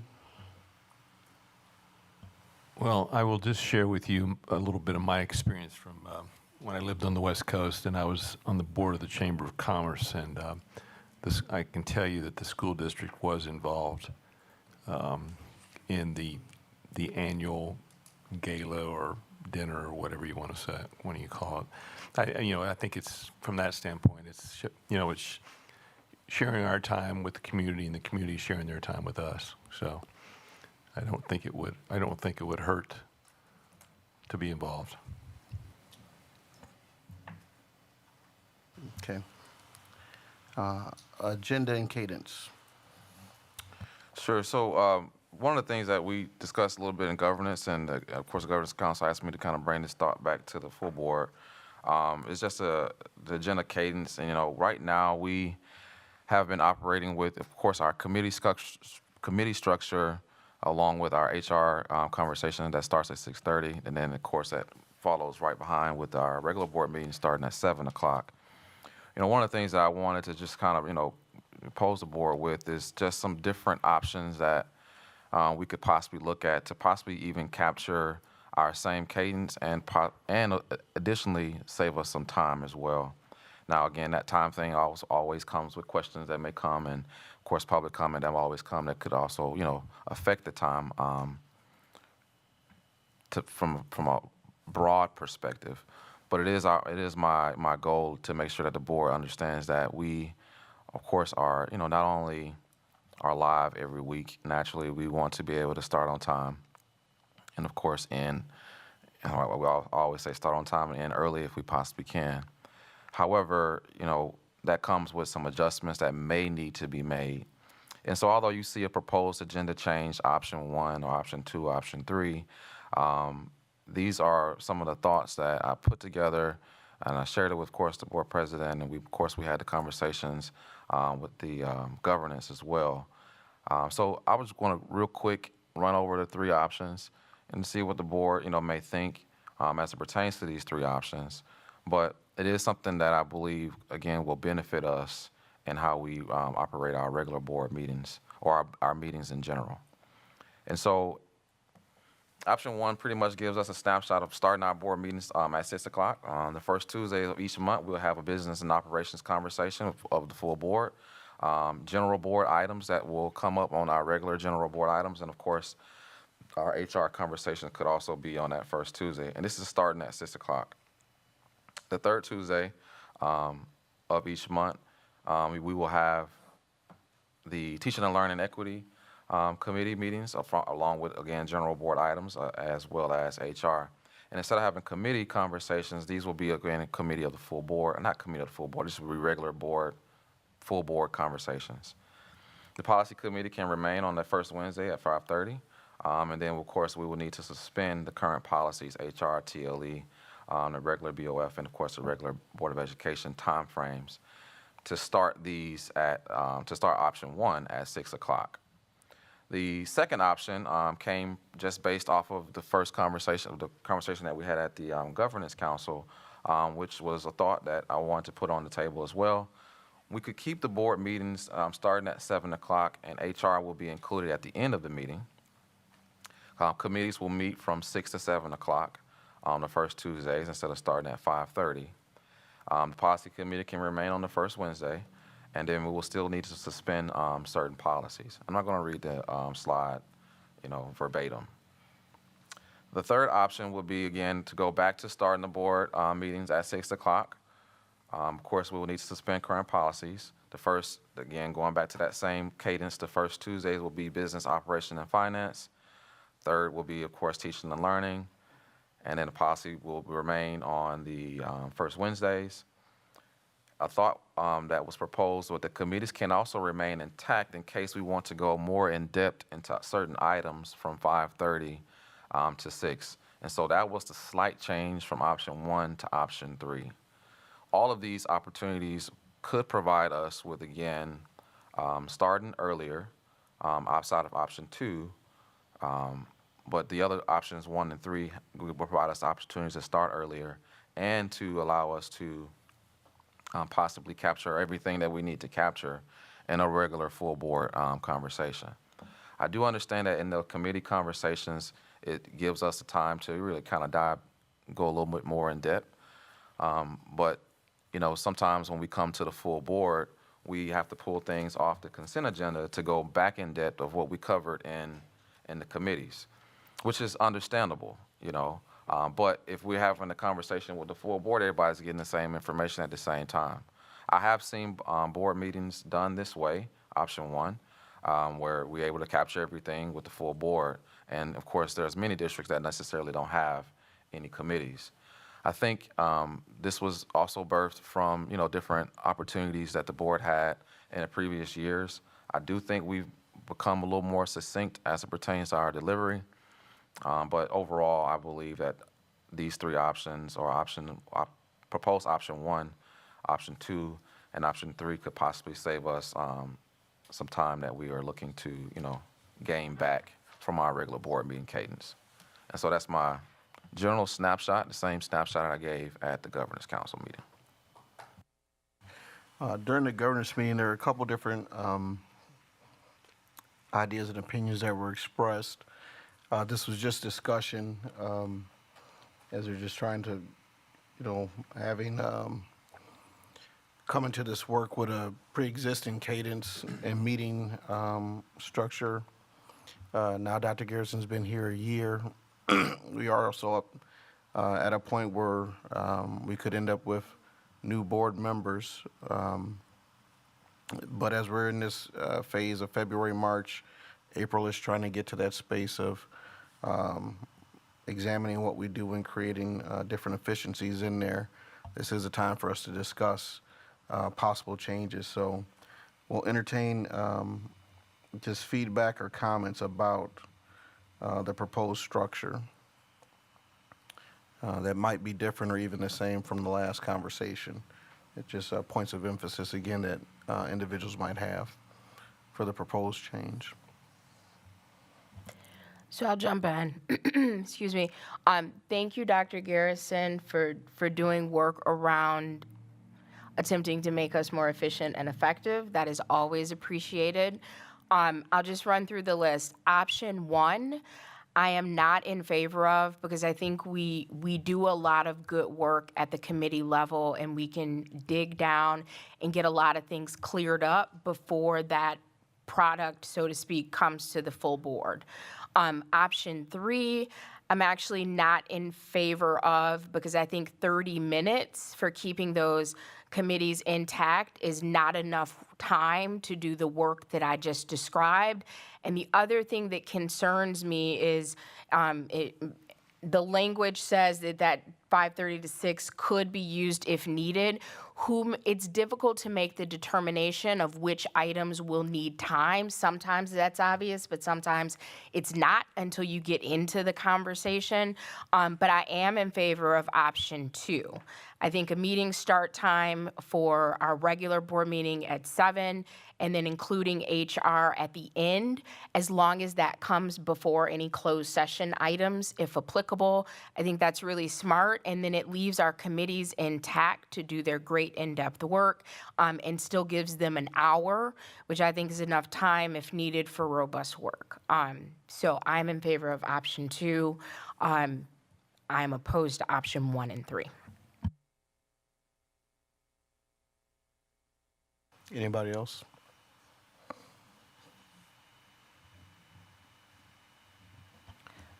My preference out of these 3, if it has to be one of them, would be also the second one.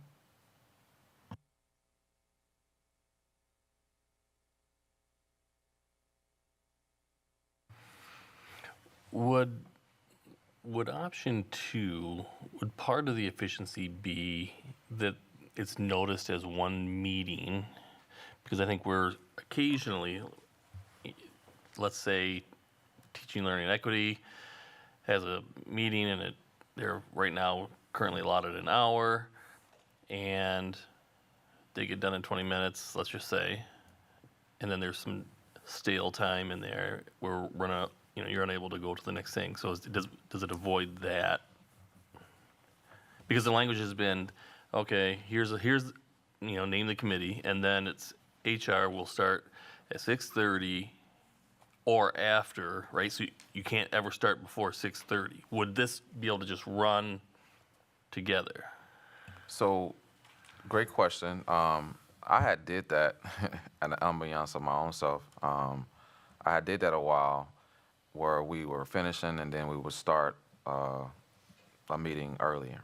It was brought to my attention very kindly that, hey, what's the policy about that? And I probably should, check that out and follow the policy. And so, naturally I went back to I was like, stand corrected, you're right. Let's go back to the policy, because I was running those as, we're done early.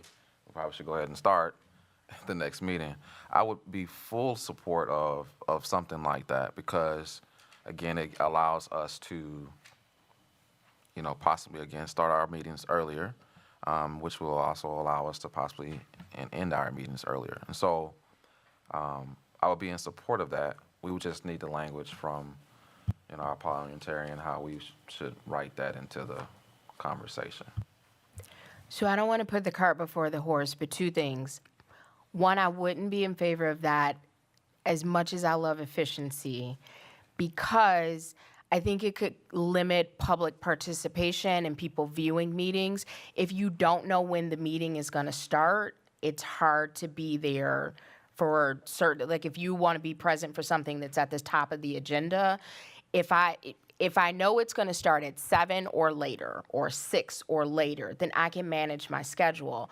But if an hour meeting turns into a 20-minute meeting, and then when I show up thinking I'm on time, you're 40 minutes in, then that's problematic. So I feel you, but I can't support that.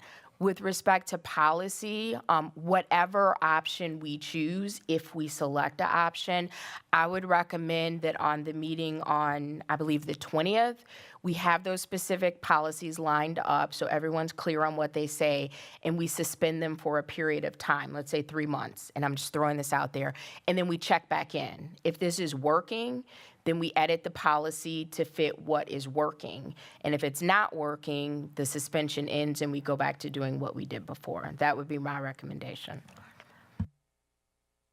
So thank you, Mrs. Levy. So we could do that with either of these options as well. We could run a scenario, see if it works, and come back to it.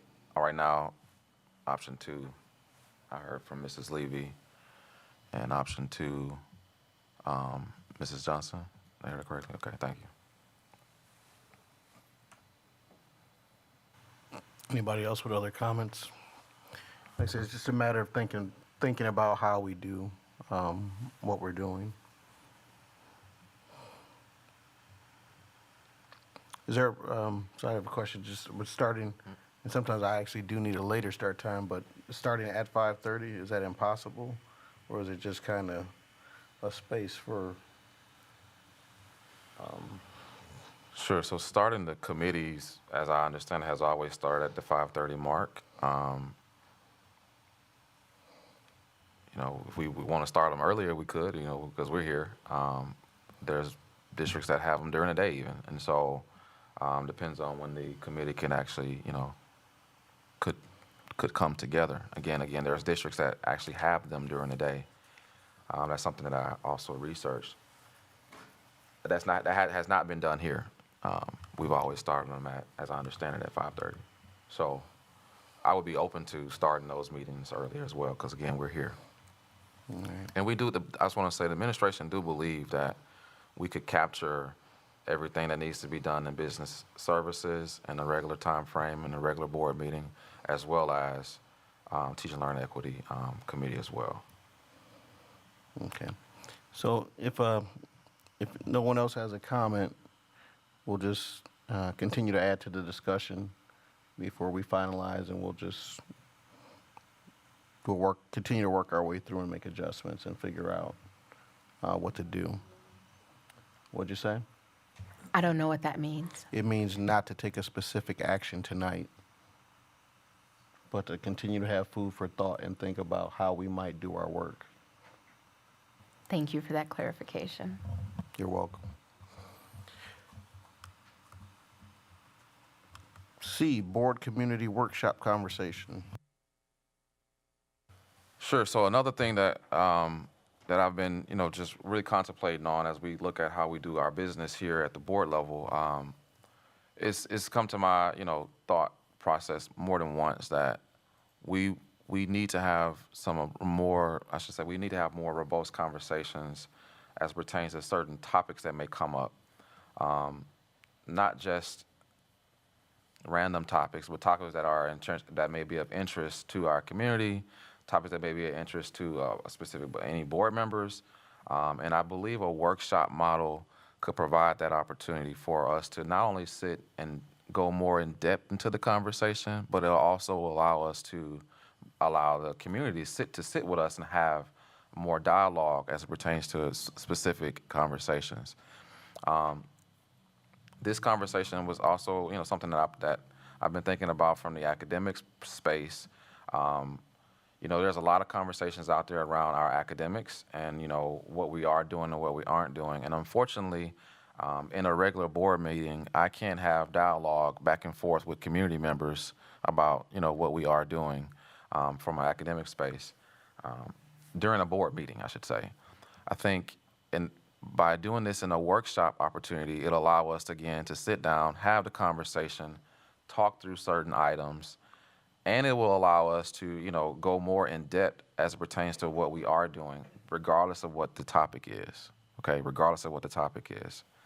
It'll also allow us to have some, back and forth with the community, not in a way in which we are, again, of course, insulting each other or demeaning each other's thoughts, but more so in a way that we can actually seek some understanding.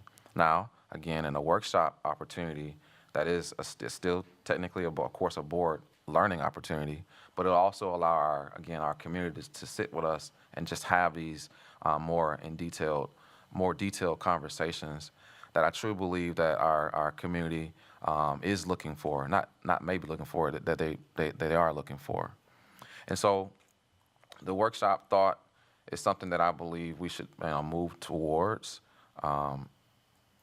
when we have more, detailed conversations that we want to address as a school board, but also as a administration and or possibly even some thoughts from the community. Now, it's hard to chase the wind, and I always say that because there's a lot of topics that a lot of people want to talk about. But what I can say is we are not a closed conversation organization. I have a lot of conversations with a lot of people. My cabinet has a lot of conversations with a lot of people. But sometimes when we want the board to be involved, naturally there's a process for that because when 4 of you are together, there's of course a quorum. And so having a workshop in place to tackle certain conversations, a conversation, of course, could possibly be a way to capture not just the board's thoughts, but fully capture the administration's thoughts, and of course capture some of the community's thoughts as well. And again, that's one I wanted to just put that out there. Again, I have some proposed dates for a workshop. I apologize, I don't have the agenda pulled up in front of me, but I do have some proposed dates for a possible workshop as it pertains to some academic conversations. I put it out there just to let you all know that these could be some possibilities to have more in-depth conversations around specific topics. Naturally, there's going to be a moderator in these thoughts, and that moderator will be me, moderating the conversation. But it'll be an opportunity for us to kind of hear from multiple sides as it pertains to some of the details that needs to be shared, not just with the administration, but also with the board, in a collective way, hopefully moving us towards, better relationships. And so I kind of wanted to put it out there as such. Of course, the agenda item is posted on board docs. So some of those dates, Monday, February 26th, Wednesday, February 28th, Thursday, February 29th, some March dates, March 11th, March 13th, Thursday, March 14th, Thursday, March 7th is a presentation for referendum. Tuesday, March 12th, also a referendum presentation. So it looks like there's about 5 or 6 dates to have a conversation. And my conversations with Dr. Garrison, there are any number of things about our academic achievement, our school report cards, our strategic plan, our athletic conferences, that there are different agenda items or things that people might want to bring to the board so that all 7 of us can have conversation or topic or even discuss it. And then like Dr. Garrison said, some community, some ideas from the community for conversation. But when we look at the format of our regular Board of Education meeting, we're trying to move through topics on the agenda. So devoting 1 hour, 2 hours to give certain topics the amount of time that they have, that this regular board meeting is not probably the proper format for that. So with this proposal, we would, need to set an agenda to have certain conversations with our community and amongst ourselves, and as Dr. Garrison said, to gain some understanding and hopefully improve the communication and understanding of the vital issues that are there. So these are some proposed dates to be able to have these conversations in a workshop format, which is different than a regular board meeting where we have things that are before it and things that are after it that need to go. So I'm opening up to comments for your reactions. Mr. President, can we get some clarification on the dates of the referendum sessions? Because the ones that you mentioned don't correspond with the ones on the website. So these dates, February 26th, February 28th, and February 29th, I do not think there's anything that I have on those dates. I'm sorry, there's no, is it February 29th this year? Yes, Yes. it's a leap year. It is leap, I'm sorry. I just go to work. And so I just want to make sure that it's a leap year, you're right. And so these are dates that I know is open currently within my space, but also I wanted to make sure the board was aware that these could be dates in which we could have those conversations. If they happen to fall on a referendum opportunity, then I stand corrected and I can change, those options. Okay, so if you would please look at the Thursday, March 7th date and the Tuesday, March 12th date, and then go to the website that you referred us to earlier this evening. There's one on Wednesday, March 13th. at Todd from 6 to 7 p.m. So for this board workshop for February, we're looking at February, so that it shouldn't conflict with any of our with any of our referendum sessions. So I hear you mentioning March. What I'm proposing is in February. Unless I'm looking at something different. Oh, I'm looking okay. at the correct. So, and what I'm looking at, it says options to consider March 11th, March 13th, and March 14th. Am I? No, am I in I'm the looking at the wrong- regular board agenda. You're correct. Am There's, I in the wrong spot? Pardon me, I can clear that up.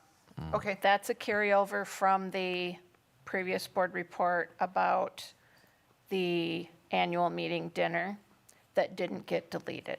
What you're reading to you in the. Thank you. I should say Board Member Johnson, in the extra comment section there. So please ignore that. My apologies for not erasing that. It should just be the February dates that Dr. Garrison was referring to. Okay, so I'll jump come in. to the mic. Oh, Sorry. Go ahead, Ms. Medina. I'll be brief. I love this idea so much. I have been pushing this with no success for my 3.5 years on the board. I would love to see this happen quarterly, and then we plug in the topic, because there is always a topic or topics that it's good for us to have direct and robust conversation with our community about, and that can't happen in a board meeting. So I love the workshop. Since my mic is on, I'm going to add this and then I'm done. I would love to have this in a space where we could offer activities for littles, so that parents with littles who want to come and engage, that is not a deterrent for them. I would love refreshments. They can be light, but I think this needs to be a regular part of our interaction with our community. And again, I would love to see this, a calendar set. We have our quarterly dates, and we just plug in the topic or topics.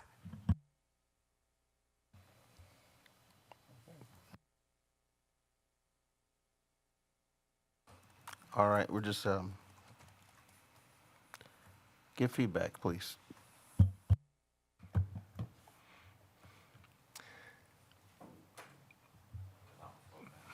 Yeah. I really like the idea of having the community meetings based on specific topics. I agree that we should have them consistently throughout the year, at least quarterly.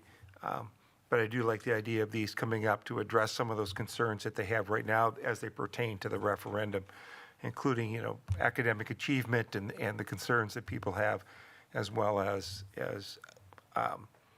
how the referendum is going to support the district as we move forward.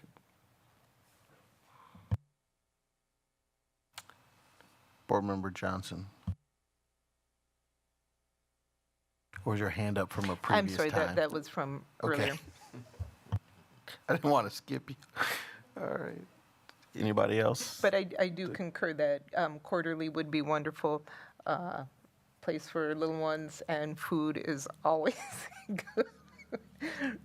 This is something that when I was on the board previously, we did try to have workshops as frequently as possible.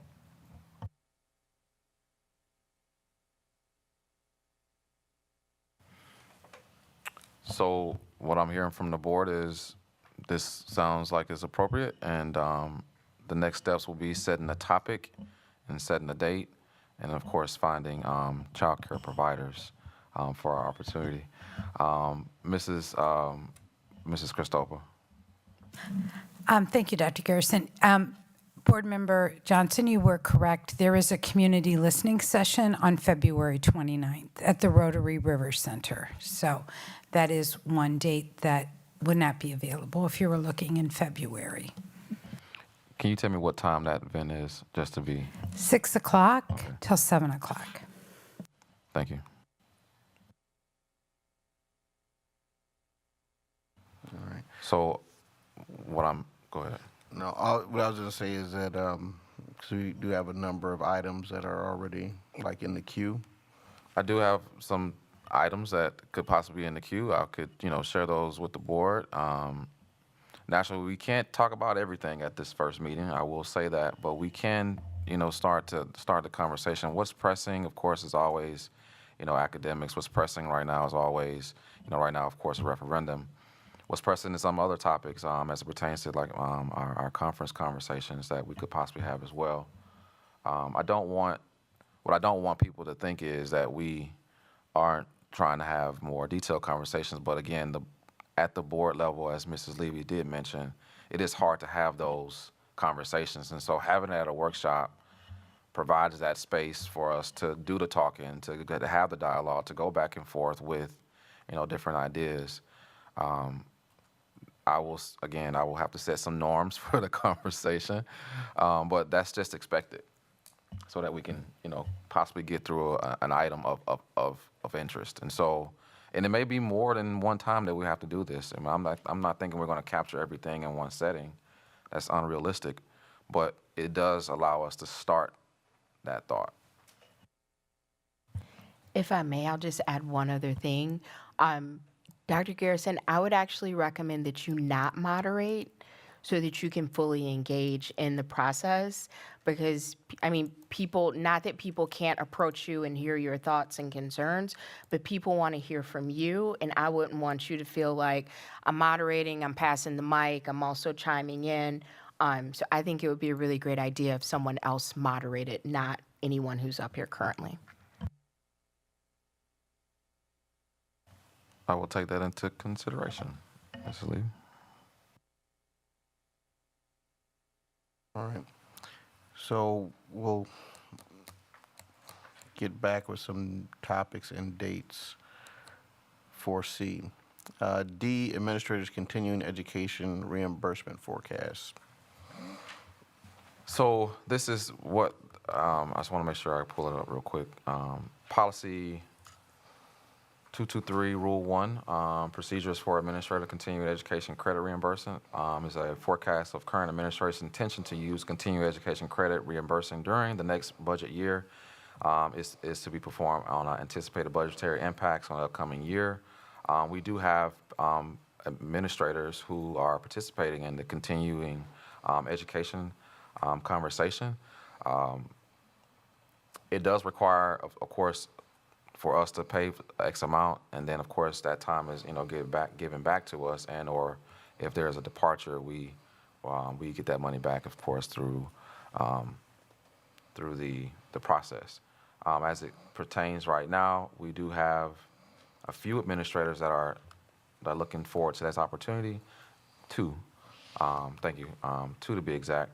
I thought for some apparent reason it was three, but it's two, and we do have the budget set aside for that. I do think we have to let you all know that this is in place as it pertains to the policy, and so that's kind of why that is here. They have to let us know, but by a certain time frame in order for it to be reimbursed. And so I'm trying to stay on top of the other stuff as it pertains to my day-to-day superintendent responsibilities, and this is one of them. I do support the administrators who are in school. I believe it's a way for us to continue our opportunities, especially from a continuing education perspective. I'm all about continuous improvement as well, and so that's just a snapshot of this thought. I don't think there's any action that needs to be taken at the current time, more so than this notification that we do have two, and of course those two administrators are. I do fully support them, advancing their education. Okay. All right, anybody? Any questions? Question, what is the budget for that line item? About $15,000 annually. Annually? Okay. How much was spent in last year? Great question. I'd have to go back and look. I would say that in current year, that spending has exceeded the 15 because there's been some, well, let me rephrase that. For administration.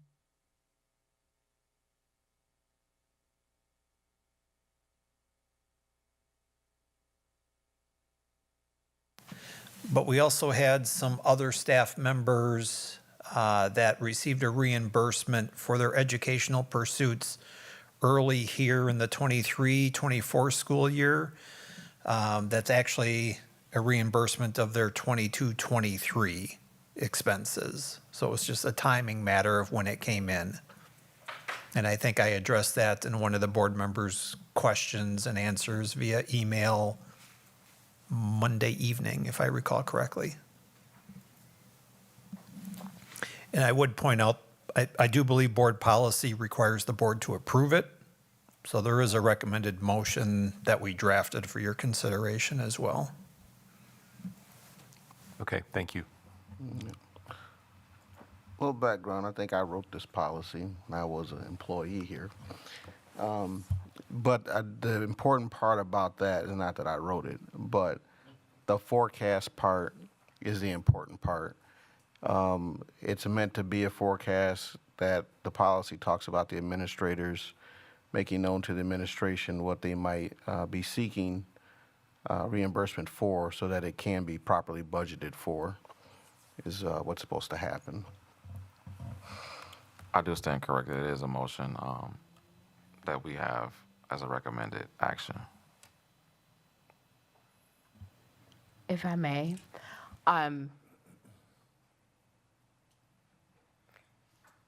thank you.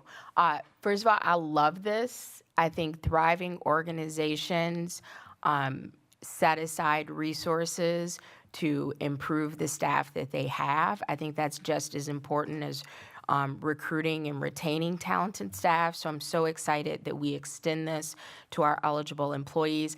I do have a broader question. I am not looking for a response to this tonight, but as we move forward with our budget preparation, if this could come back, that would be helpful for me. My broader question is, how do we budget for employee benefits with unknown use dates and unknown quantities? So this may be one example, and I get they have to give us a heads up, but we don't know until we know. But the other example that jumped into my mind is the additional days from a previous administrator that was granted to employees that don't have an expiration date.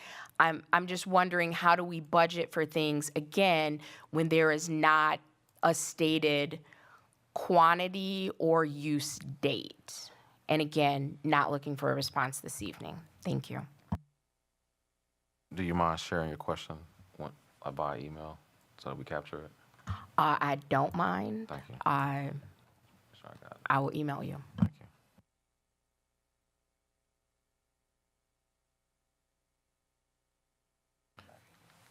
So there is an action that I would for now that we do want to take. That is a recommended action that's available to the board for consideration.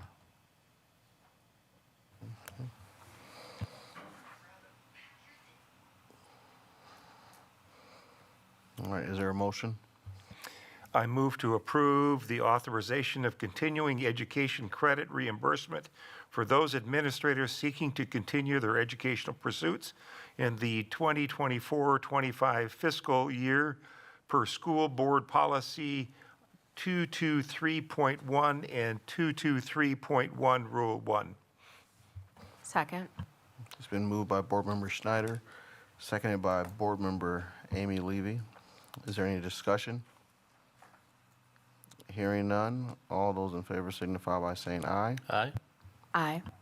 Aye. Aye. Aye. Motion passes unanimously. We're on to item 6, our consent agenda.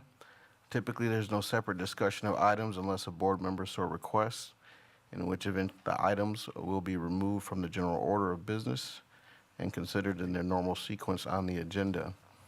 Is there anyone with items to remove from our consent agenda?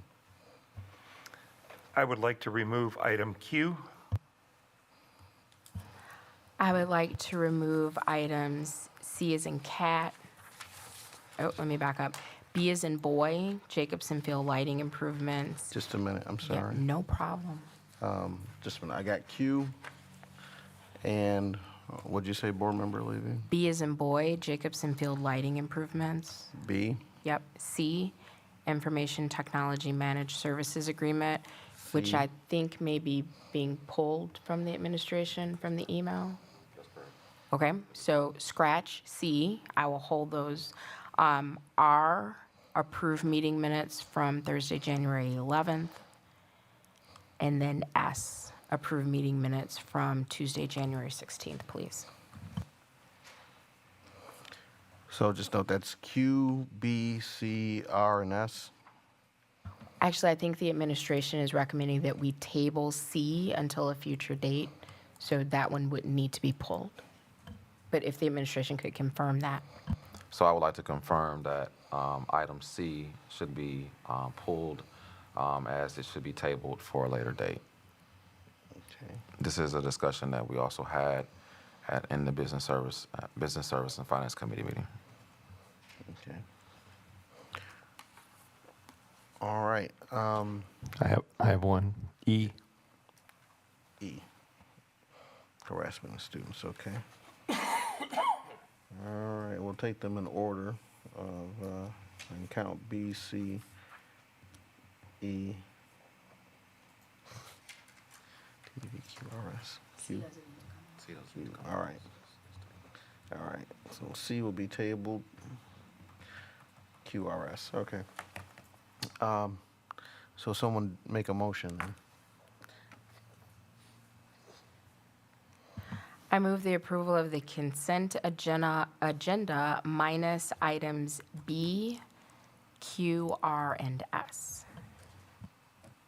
Excuse me, I had E. I had a. Oh, please forgive me. Minus items B, E, Q, R, S. Okay. Is there a second? I'll second.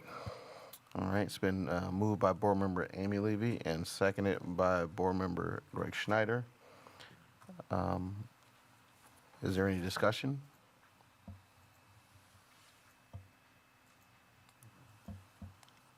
That one.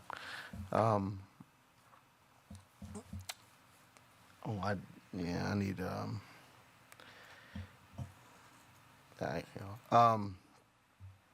is there any discussion?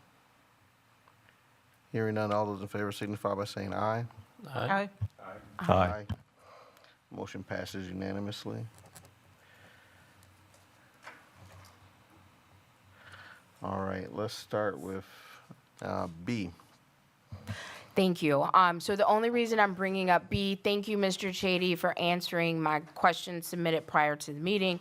But in the interest of transparency, my first question, there are two options for the Jacobson Field lighting improvements. One is Midwest Electric, and then the other is Diamond Lighting and Maintenance. So in the spirit of transparency, my first question was, does Midwest Electric provide any sort of a warranty? And the reason I asked is because it wasn't listed in the estimate. Thank you, Mr. Chady, for getting back to me. If I'm remembering correctly, they do provide a 1-year warranty. And then my second question is that Diamond Lighting and Maintenance has two options. And so I just wanted clarity on which option the administration was recommending that we move forward with. And the response I got back was option 1. But then they were going to circle back, jump in if I get any of this wrong, Mr. Chady. If the staff who directly work with this in the AD's office felt that option 2 was more appropriate, that $10,000 difference would come out of a separate budget. So in the spirit of transparency, those are the questions that I asked, and thank you for the administration team for answering those. Well summarized.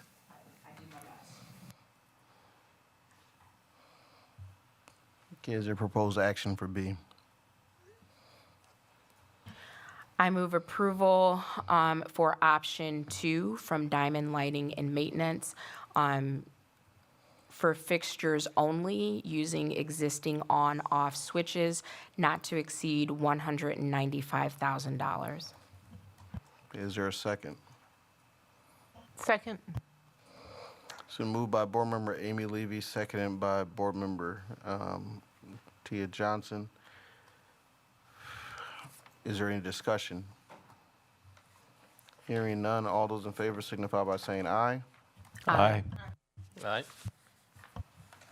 Aye. Any opposed? All right, the motion passes unanimously. Point of order. Could I please get the motion again? Absolutely. Thank you. So move approval for option 1 from Diamond Lighting and Maintenance for fixtures only using existing on-off switches not to exceed $195,000.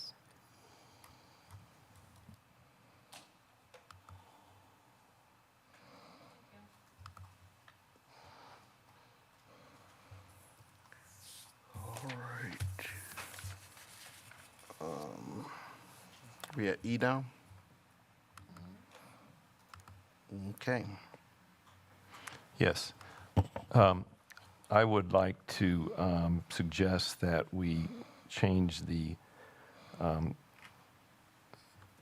reference to his, her, their to their, because that's totally all-encompassing.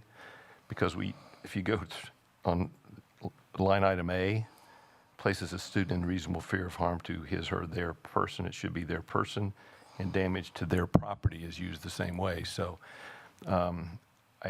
it's just, grammatically, it slows down your reading, and it's all about everything. It's all encompassing.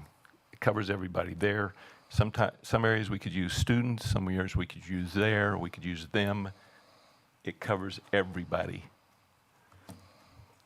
So I would move that we change policy. Where's the policy? 411.1, that line item A places a student in reasonable fear of harm to their person,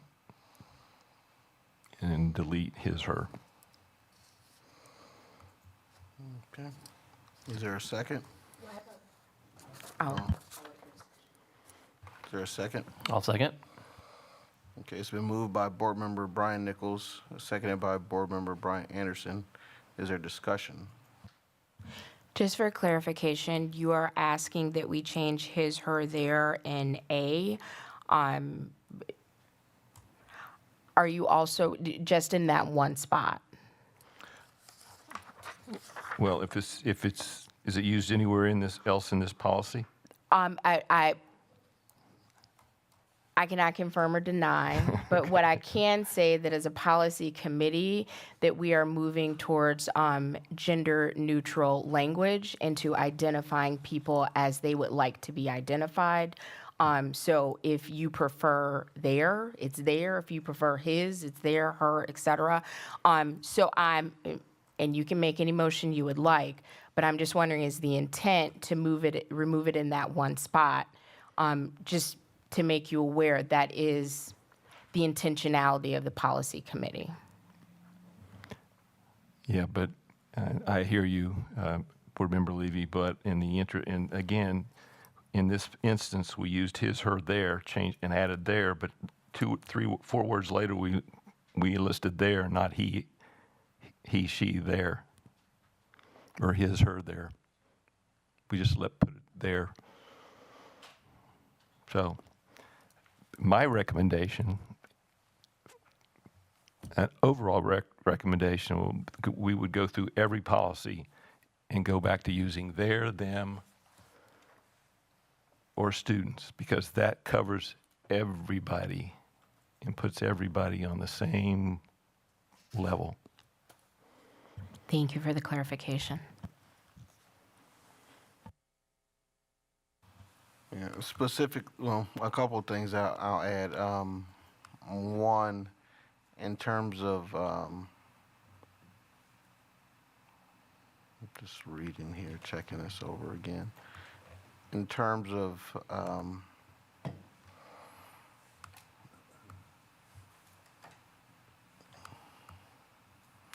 in E, that is, at the committee level, there can be an intent towards moving in a direction, but when it comes to the full board level, that is when all 7 people are looking at the policy.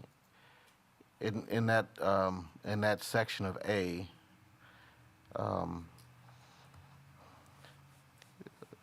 the intent can be one way, but the English grammar does work in that way too, placing the student in reasonable fear of their person or damage to their property. So it's not, that's a thing. And we got to work our way around and have a greater discussion about that. So then we come to moments of our policy, we've got clarity about what's happening. That Board Member Lee, I just don't ask you a question as the policy chair. In reading that, is it substantially different to you in that A, if it's there, or those other titles, just in that line, as it is in that line only? In that line, no. However, I am comfortable with she, he, they, with his, her, their. So I'm not voting to change it in that one line when the intentionality of the policy committee, and people can feel and vote however they choose, I want to be clear about that, is to shift to more inclusive language, if that's helpful. Okay, thank you. Is there any more discussion? All right. All those in favor signify by saying aye. Aye. Aye. Mrs. Schopp, we have a roll call vote, please. Yes.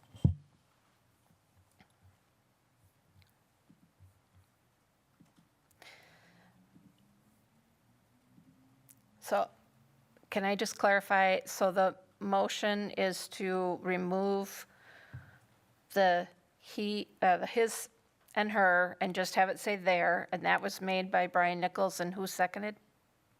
Thank you. So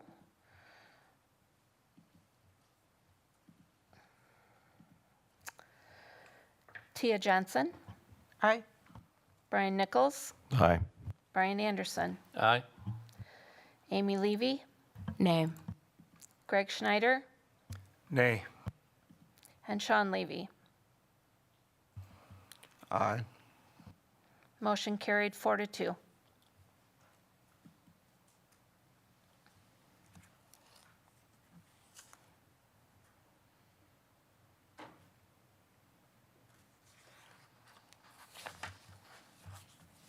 Next one is Q.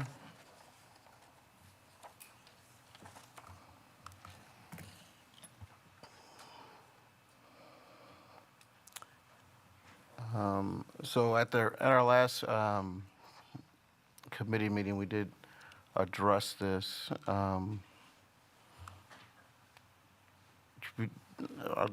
throw it back to the committee chair. As we discuss this with the intent, what's the purpose, or what is the cause or lead for the change as the policy is presented? Absolutely. To work at the committee level. Yes, thank you for the question. So the main item that policy 171.2, agenda preparation and dissemination, addresses is requests for agenda items. However, unfortunately, it doesn't say, it says who can request an agenda item, but it doesn't outline what the process is for approval or denial. It doesn't outline a process if an item is denied, what happens to it, or when that notification needs to occur. So I added language which was vetted by the policy committee, and we had some robust discussion around that, which is always great. So the updated language gives a 5 business day timeline for if an agenda item is submitted. The board secretary will notify the requester of the board president's decision to approve or deny within 5 business days. So that's new. If an agenda item is denied, then that's it, unless the request is made by a board member. If a board member makes a request for an agenda item and it is denied, then that denial will be placed on an upcoming agenda. Now, you might say, well, if it's denied, it's done. Why would we put it on the agenda? The reason is If at least 4 board members want that item to be placed on the agenda, then I believe strongly that we as a board have earned the right to take a vote on that. So that is why that language is included as well. Did you have additional questions?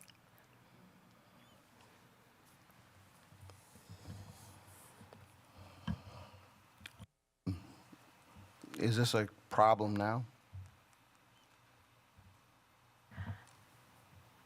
Is it, what was the need for the policy change? Okay, let's go there. I made a policy request of the board president and the superintendent, and my request was that the board review the process for how a district transfers from one athletic conference to another. I was not stating that any decisions need to be made. I understand that the district and the community is involved in a live situation, and I hope I was clear in my email request. I was in no way asking that specifics from that process be divulged. What I wanted was for the board and the community to have an understanding of the process of how a district transfers from one athletic conference to another. So I want to be clear, this would be for information only. And I get that we are all busy, we have multiple things on our plate, but my thought process was, since this is something that we have recently done, I did not believe it placed an undue burden on the administration to simply explain that process, so we would know when do decisions need to be made, who has to be notified, what input goes in. So hopefully I've done a good job with laying that out. Now, I made that request in writing, and my request was largely ignored. Dr. Garrison did email me back, but the response to my specific request, and I'm paraphrasing because I don't have it in front of me because I wasn't expecting to be asked this question, was that you and he had not determined, if any, what an agenda item would be. So from my perspective, that did not address my request because I was very clear on what my request was. And if you and Dr. Garrison had a separate potential agenda item, that was separate from my request. So from my perspective, my legitimate request was ignored. And then you did finally get back to me. But in the meantime, I decided I'm a lover of policy, read the paper, do what the paper says, which is how I came to this policy and realized that it was woefully incomplete. Because the policy says these are the people who can make a request, but the request could fall into the abyss. It doesn't say when someone needs to be notified of whether or not a request was approved or denied, and it doesn't say if a denied request will ever see the light of day, which I don't believe is okay, and that is what brings us to this point. Hopefully I was thorough in my explanation, but I will entertain any questions if that is okay with the board president. Was your request denied? My request was neither denied nor approved initially. It was ignored, as I stated. Now, I want to be clear. Dr. Garrison did email me back, but my request was not directly addressed. You, after this went to policy, did email me, Board President Levy, and again, I don't have it in front of me because I was not expecting to be asked this. So forgive me if I get it wrong, but if memory serves me correctly, you said that my request would appear on an upcoming meeting. So the first part of the policy says that an agenda for each Board of Education meeting shall be prepared by the board president with the assistance of the superintendent.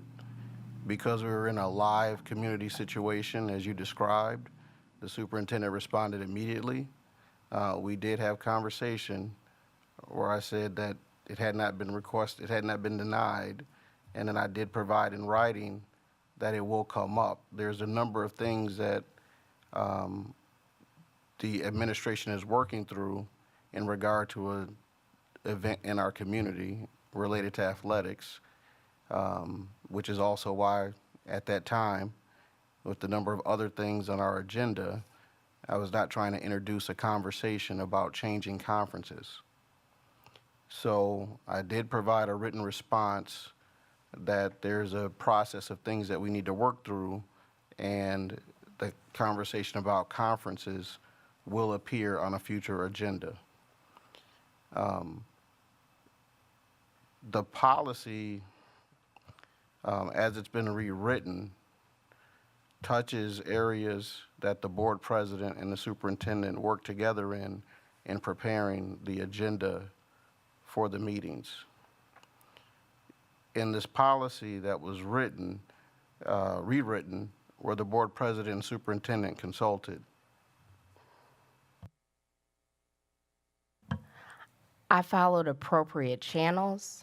I made edits as a member of the policy committee, and I submitted it, which was placed on the agenda with the approval of the policy chair and the superintendent, and it was reviewed by the policy committee and approved to move on to the full board for consideration. Did I answer your question, Board President Levy? It seems that you did all that was required. That is my natural state of being, yes. Right, and we did review it at the last meeting, and we left it so that we could discuss it fully at this meeting. So that, in that instance, specifically with this policy, what I shared at the last meeting was, I don't think that it seeks to fix a problem that I don't think we have, because the request was not denied. There's nothing wrong with a reasonable time period for the board president to respond. I just happen to be in a season of life where dealing with some outside things, that my additional board responsibilities, this volunteer role, that sometimes you have to put some things to the side when you're dealing with death in your family and other things. So that part has been addressed. When it comes to the agenda setting, what I don't like about this policy and what I shared last time is that I don't think that we're having any difficulty in bringing things to the board where people feel like their items and issues are being addressed, but that the types of changes in how they're written does create a problem for steering the ship. That we are at a time of trying to put forth our referendum efforts. We have other items and topics that make themselves become a need to be handled, as in our community situation with athletics. And we need to be focused. So the superintendent and the board president working to put the agendas together, that is a process that Dr. Garrison and I are talking about. That's also why you have the conversation about our agenda and our cadence of our meetings. That's there. But in terms of like how are we steering the ship in a direction that we're setting for how we're going to move forward, I think that as this is written, it creates an opportunity for some distractions versus continuing to work together offline and through email and just personal communication that people need to have so we can continue to move ourselves forward. I will be brief because I see Board Member Johnson is patiently waiting. I will begin my brief comments by saying I don't think it is possible for me to disagree with you more on this topic. And I would point you to one of the last new sentences that was added. It says the Board of Education recognizes that some agenda items will require research to complete the agenda-related documentation. Agenda items approved by the Board of Education and requiring research shall appear on a committee or regular meeting agenda as soon as possible. I can walk and chew gum at the same time, and I hope that the rest of my colleagues can as well. I believe what the rewriting of this policy does is removes the ambiguity of how agenda item requests are handled, and I don't think it interferes with what you have deemed as steering the ship. So again, I respectfully and vehemently disagree with your framework of this policy. Board Member Johnson. Thank you, President Levy. I've got a question that I think there was a method of requesting agenda items by board members electronically where it was sent and all board members saw what was there. It predates any of the board members here and several of the administrators here. Do any of you know why that's not used any longer? I can provide some clarity to that because I did ask the question around, how board agenda items were set, in the past. And as I understand it, and I will may need some help from of course, the board secretary with this thought, there were questions from the board coming fast and furious, and it came to the point where we had to have a board meeting to determine what would go on the board agenda because there were so many agenda items that was coming to the board president. Some, as I understand it, were set by the board president, but again, there's just a lot of agenda items that people wanted to, I guess, bring to the board. Now, again, there was a board meeting to set the agenda for the board. There was a board meeting to set the agenda based off of the request. Now, again, I'll turn it over to Ms. Shope to add more clarity to that thought, but I guess it became very convoluted to set an agenda and actually, move through our, processes here. But I'm sorry. Yeah. Can I let Mrs. Shope respond? Absolutely. And then you can come back, yep. So to be brief, many administrations and superintendents ago, we being the district and administration, was getting inundated with requests from board members. And it got to a point where there were so many coming in that the administrators in this building weren't able to do other things but answer requests. And so it was decided to have the electronic version so that they could be tracked better, and the superintendent would determine who, meaning which department administrator, would need to respond to those requests. And then because they were coming in so fast and so heavy, they were being put on an agenda at a special board meeting prior to the regular televised board meeting to say, okay, which of these requests does the board really want as a whole versus an individual requesting them, because we were getting so many. So that's what Dr. Garrison was referring to by then the board was choosing which requests should be filled, because when those kinds of requests are coming in, they're filled, and then every board member was receiving the information, because there's a policy that talks about that as well. So when those requests started slowing way down and we were only getting one here, one there, we weren't needing to have that electronic system anymore, and it kind of fizzled out, and maybe it was with a change in administration and superintendents that it just kind of went away. Thank you for explaining that.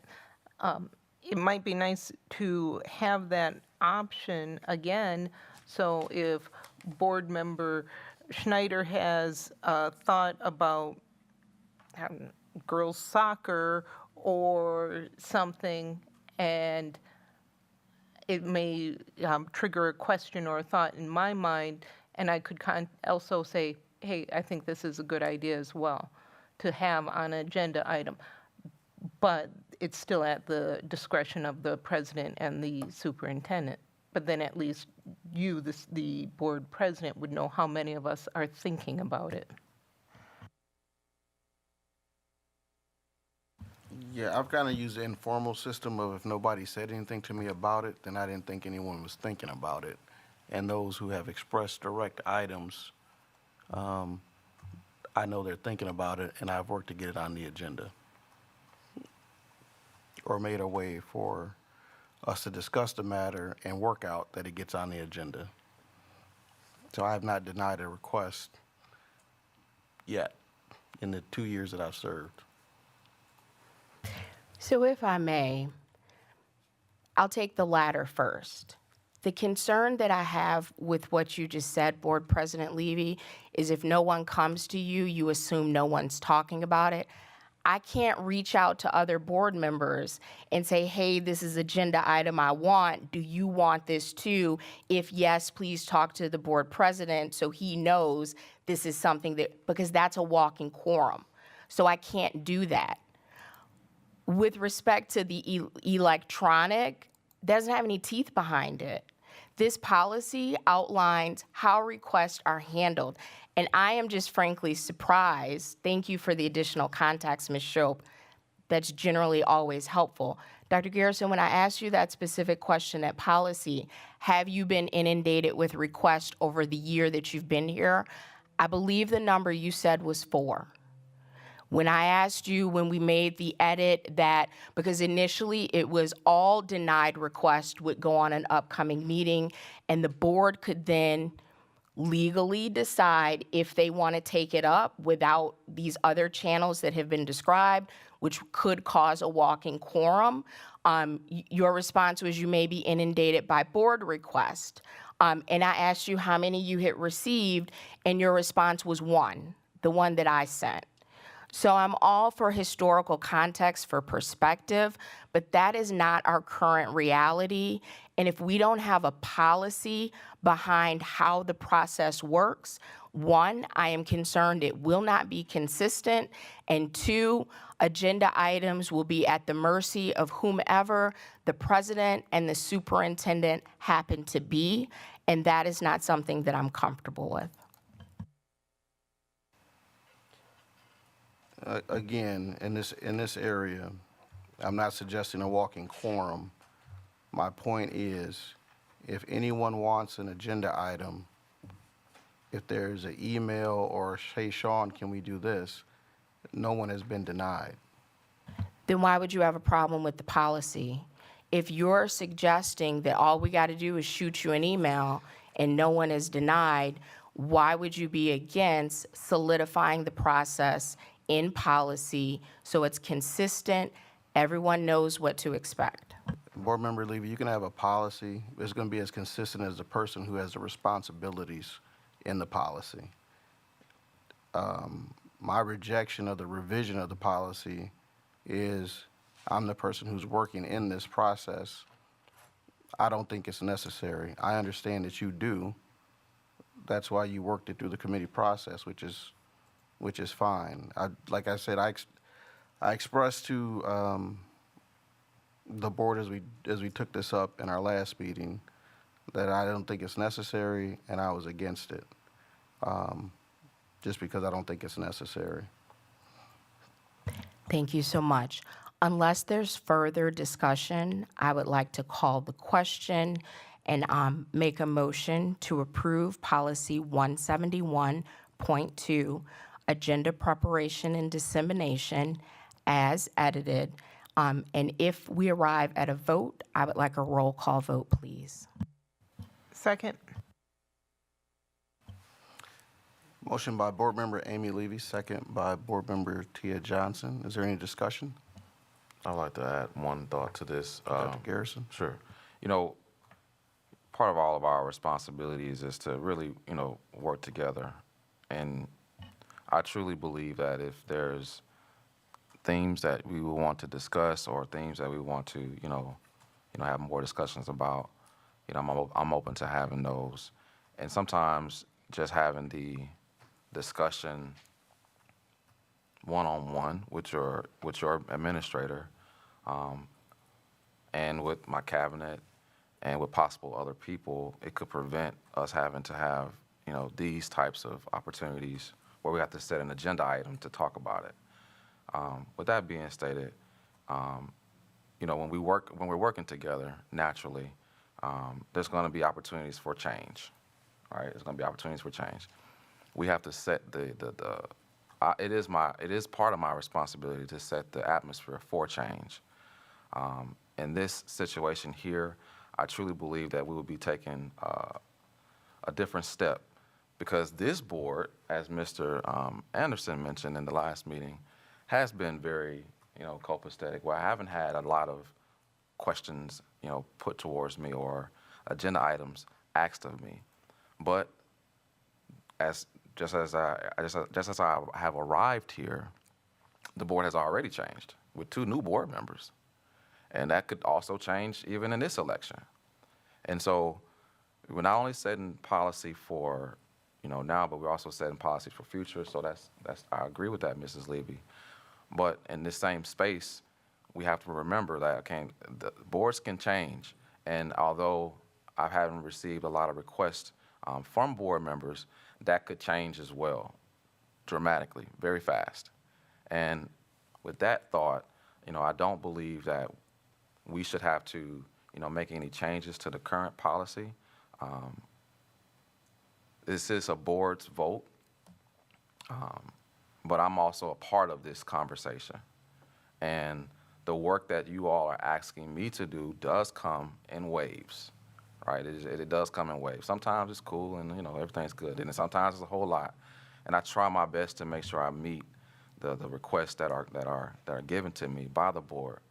And so I just want to make sure I note that, again, this request from this board does seem one way, but again, this board could change, and then the request could be, completely different.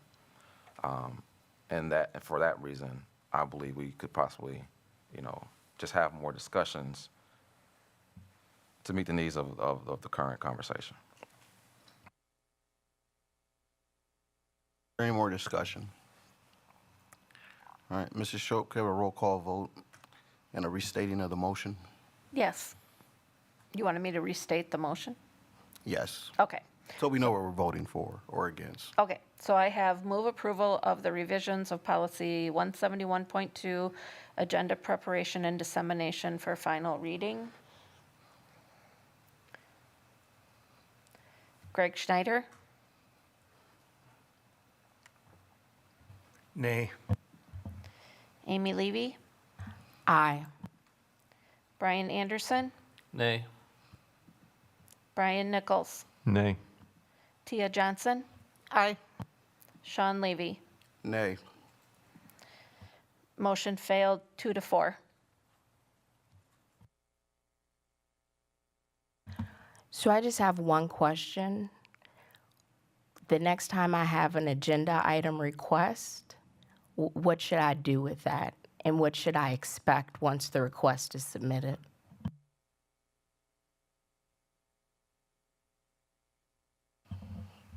If it's addressed to me, I'll answer it. Well, that's helpful until May. Thank you.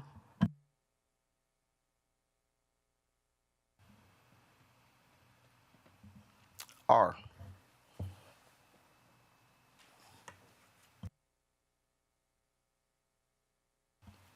Item R.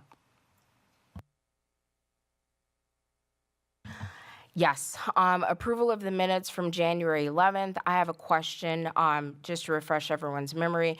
This was the special board meeting where we did referendum question writing. The minutes include outlines of the discussions that were had concerning potential referendum amounts, et cetera. Is there a reason the discussion pertaining the consensus on the amount of the ask was not included? I thought that was pretty important.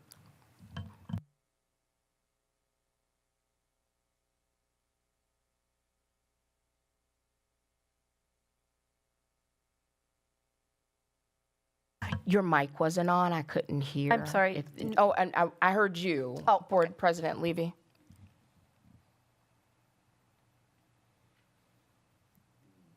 I didn't prepare the minutes. No, I thought you made a comment and I couldn't hear it because your mic wasn't on. And my concern is, I think that was an important part of the conversation that is not captured in the minutes. So I was just wondering if there was a reason that was not included.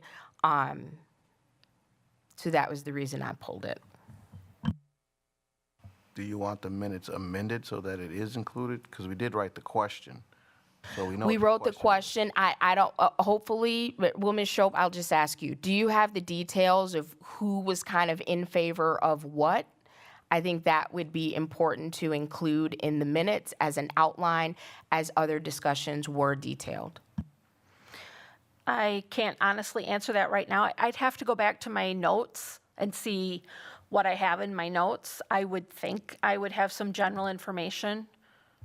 Or actually, the meeting was recorded. So Yeah. my request is that the information around how we came to consensus, the outline of that discussion is captured in the meeting, because I think that's important.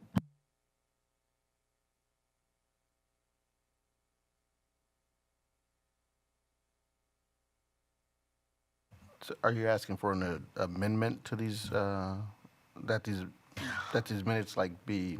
Let me be clear. I am requesting, I make a motion that the minutes from the January 11th, 2024 Special Board of Education meeting where we covered referendum question is postponed until our February 20th meeting so that information around consensus building can be outlined in the minutes, because I think that's important.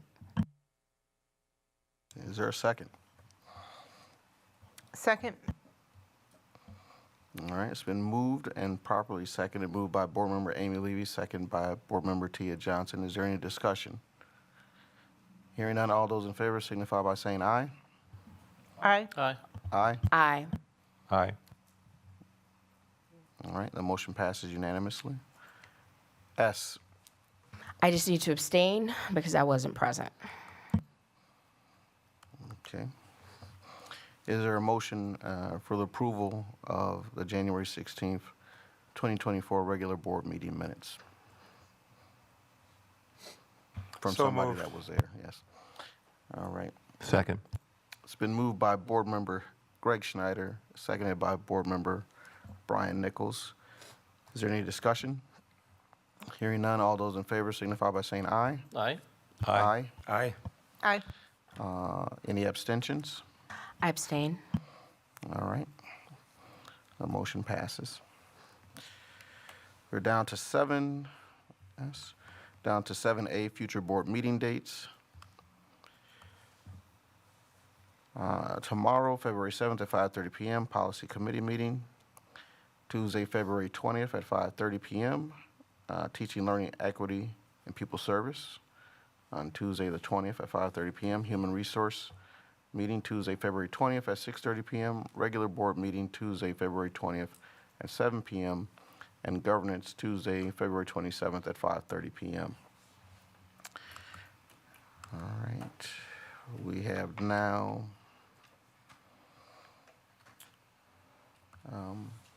executive session. Typically, the board meets in closed session per state statutes listed below to discuss items in this section of the agenda. The public will be excused from the portion of this meeting. A motion may be made and a vote taken to convene the Board of Education in closed session for property discussion of the Historical Society deed pursuant to Section 19.85, parentheses 1, parentheses E. And we may be reconvening in public in order to take action on the items that are discussed in closed session. Is there a motion? So moved. Second. It's been moved by Board Member Brian Nichols, seconded by Board Member Brian Anderson. Is there any discussion? Hearing none, Mrs. Shope, could we have a roll call vote, please? Yes. Tia Johnson, Aye. Brian Nichols, Aye. Brian Anderson, Aye. Amy Levy, Aye. Greg Schneider, Aye. Sean Levy. Aye. Motion carried unanimously.